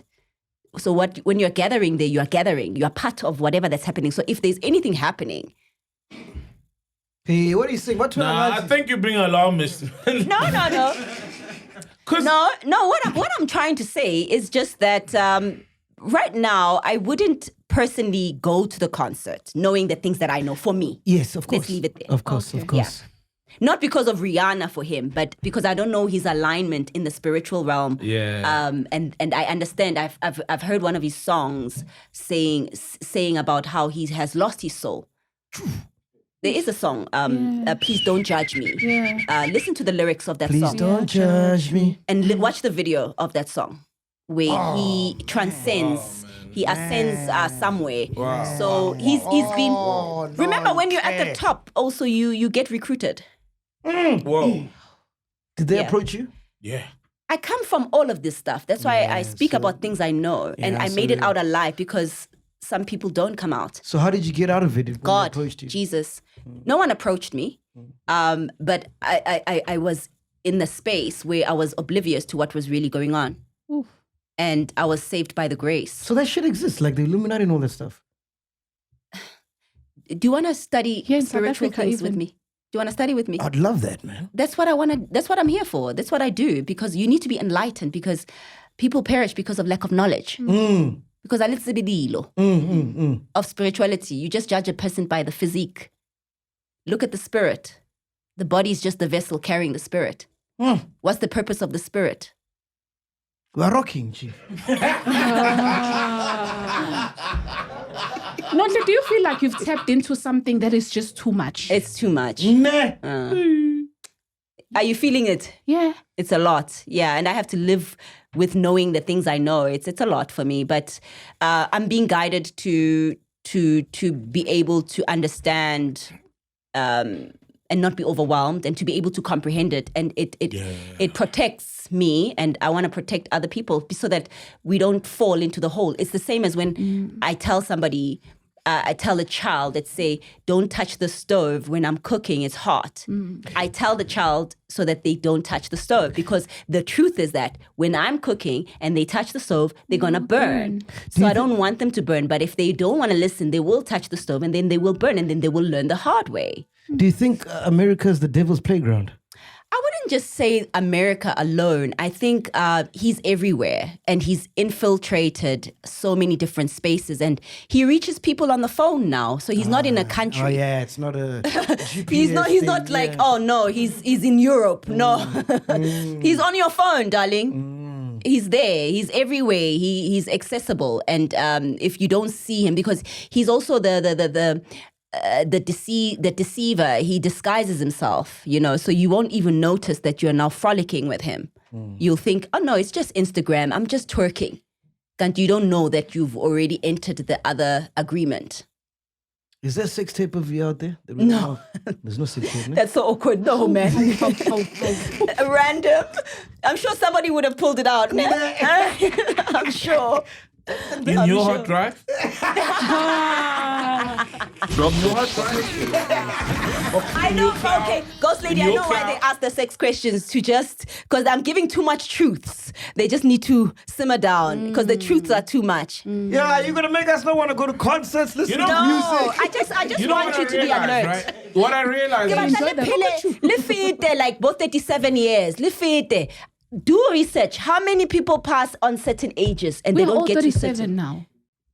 That's why ngithi vuka nike ngoba ngifuna ukunibona nicrossa ku-40 nifike ku-43 ngicala nifike nonke. Okay. That's what I want. What do you think of Wait, brother? no, before you ask her about that, you were saying what you've noticed. Please say Yeah, it. what I've noticed is what you said, that the dark force is more powerful, something like that. The negative. The negative. And I think in this conversation, we've probably said the devil more than God. Really? I wouldn't Possibly. say, but it's but almost I like don't- it feels very fear-mongering, like, like... No, not at all. Which is what you get at church a lot. When you get there, No. they warn you about how horrible the devil is. No. And that's meant to drive you to God instead of just speaking about God and the lights. No, I'm just, remember I said I'm here to just share my insights. I'm just sharing my insights on both sides. I know both God. It can get scary, though. But life is multidimensional. Life is duality. It's good and evil. Life is lack and abundance. We're in a war, right? Life is joy. So I'm sorry if you've been living in a bubble thinking you are in a cotton candy world. But I want you to be awakened so that you can move differently going forward. It's the season of awakening now, because we're living in the end times, and you don't want to be just exposed because you lack knowledge. But sometimes being awakened makes you become fearful. No, not at all. You become more empowered because you are aware of how to navigate. Yeah. Yeah, you become more empowered. There's nothing fearful at all. It's just about having the knowledge and the information and feeling more. I feel more empowered because I know what life is about, because I didn't really know much about life. And I didn't know why people pass, why things like this happen, why bad things happen to good people, why some people this happens, why some do good, why some do bad. Now I understand. It all comes with understanding. Why some people succeed, why some don't. It's about understanding. I prefer ignorance, man. The less I know, the All right. better. I mean, that's your choice. And remember, what I love about God, He's so faithful. He gave humans the ability to choose. You can choose everything. You are not forced. He never said, love me. He gives you the right. If you choose to go the other side, He lets you. So choice is what God granted us as humans. So who am I to take your choice away? So if ignorance works for you, Yeah, no. I enjoy Papa. We got to 37 via ignorance. We're here in real time. You know what's funny is that some people sometimes, once they start to know this information, they want to know more because it triggers things that they've experienced. And then they go, NONHLE, I went through something. Now you've just put the piece together to understand why this happened to me. Yeah, but I feel like when you realize and you know how fucked up the world is, then you don't enjoy it anymore. You know what I mean? For me. Right. Yeah, I when get you're what you're saying. awakened so much. Yeah. I hear Things you. don't seem as they, like, you don't just take things at face value. No, but I And feel... ignorance is bliss. You've said this No, before. no, Sometimes you live better not knowing Right. or not seeing the And it's a evil. choice. It's a choice, like you said. No. Like I'm saying, like now, I mean, I've lived both sides of the coin. Yes. Remember, even a coin has two sides. So I'm living in a space now where I'm finding myself to enjoy life better now with the understanding that I have. Because before, things were catching me off guard. And I was slipping and life was happening to me. I was always like knocked. I was like, what's going on? But that's No. I have the power over life I'm directing this. I'm driving this life thing. It's not happening. Life doesn't happen to me now. It happens for me. Because I have intentions. Like, my day is going to be good. I wake up, I say, my day is going to be good. I'm going to have the best day. Everything I want will happen. I speak to myself because I have the power. I don't give the power to the world. So when you say you might not enjoy life now because you know the truth, that's not true. You choose not to enjoy life. Either way, then you are the one that's making that choice. I'm still enjoying life. I'm enjoying life now with the knowledge I have because I get to use it to help other people. I get to speak. I'm a motivational speaker because I have this insight. Do you want a NONHLE who speaks and has nothing to say? We spoke to Sis. How boring would that be? We spoke to Sis Connie Chuemene. Okay. Chume, the late. Oh, wow. Chume, Chume. She said something so profound. She's like, what she has realized in life, and she lived a very long life. Yeah. She was like, Bless her everything soul. that happens in life is life. Yeah. Literally, that's all she said. She's like, whatever you're going through, Yeah. you are living. Yeah. You will. It's life. Yeah. Whether you are ignorant, whether you have the knowledge, you still have to go through the life thing. But as I say, I feel like we are playing life is a game and I'm not going to lose anymore because I've lost a few times. So I'm playing to win. So I have to read the manual. It's like having it's like having a car. Somebody gives you this car, it's parked downstairs, a Porsche, let's say. And, they give you the key, but the car, you get in, you start the car, and then you realize that the engine is not in there. And you're just like, okay, or how am I going to move this car? You can't move that car as beautiful as it is. Life is a beautiful thing. But if you don't know how to navigate this journey of life, it can be not very fruitful. Gotcha. Not very fruitful for you. Yeah, true. Yeah. And you live a life where you are just going around in circles, whereas life you're meant to develop, evolve, grow, mature, need greater heights. From here on, you want to have a bigger show. You want to do bigger things. Own studios. We're not meant to be just in here where it's safe. So if ignorance keeps your life safe, I don't want safety like that. Beautiful. Yeah, because that's not the purpose of living. Life is about living and going through things and knowing things and overcoming things. It's not about succumbing to fear and saying, let me just keep it safe. Let me not say anything. But that's not living for me. Wow, Sis NONHLE, amazing, man, amazing. No bullshit. You're literally the first. This is the longest we've ever done. Are we gonna play the whole 3 hours? Yeah, of course. Why not? Why not? The whole thing, bro. The whole thing. They'll watch it in like a week, but we'll put it up. They're gonna say it was worth it. Love you so much, man. All the best. God bless you. And long may it continue, man. Thank you so much. Love you long time. We out here, podcast and chill. Boom. Bye. Welcome to Black Excellence. Do not fear, for if you do, just sip on some grandeur. And if you still do, ask ourselves, what would Mapapunzi do? Parama chila, itlesha lefiki. Ungoyigi, even when they ask you, how sabiini, do not fear. For if you do, just say, Anistivi. This is the medicine of censorship. This is the pill. Which one is that one? Podcast and chill.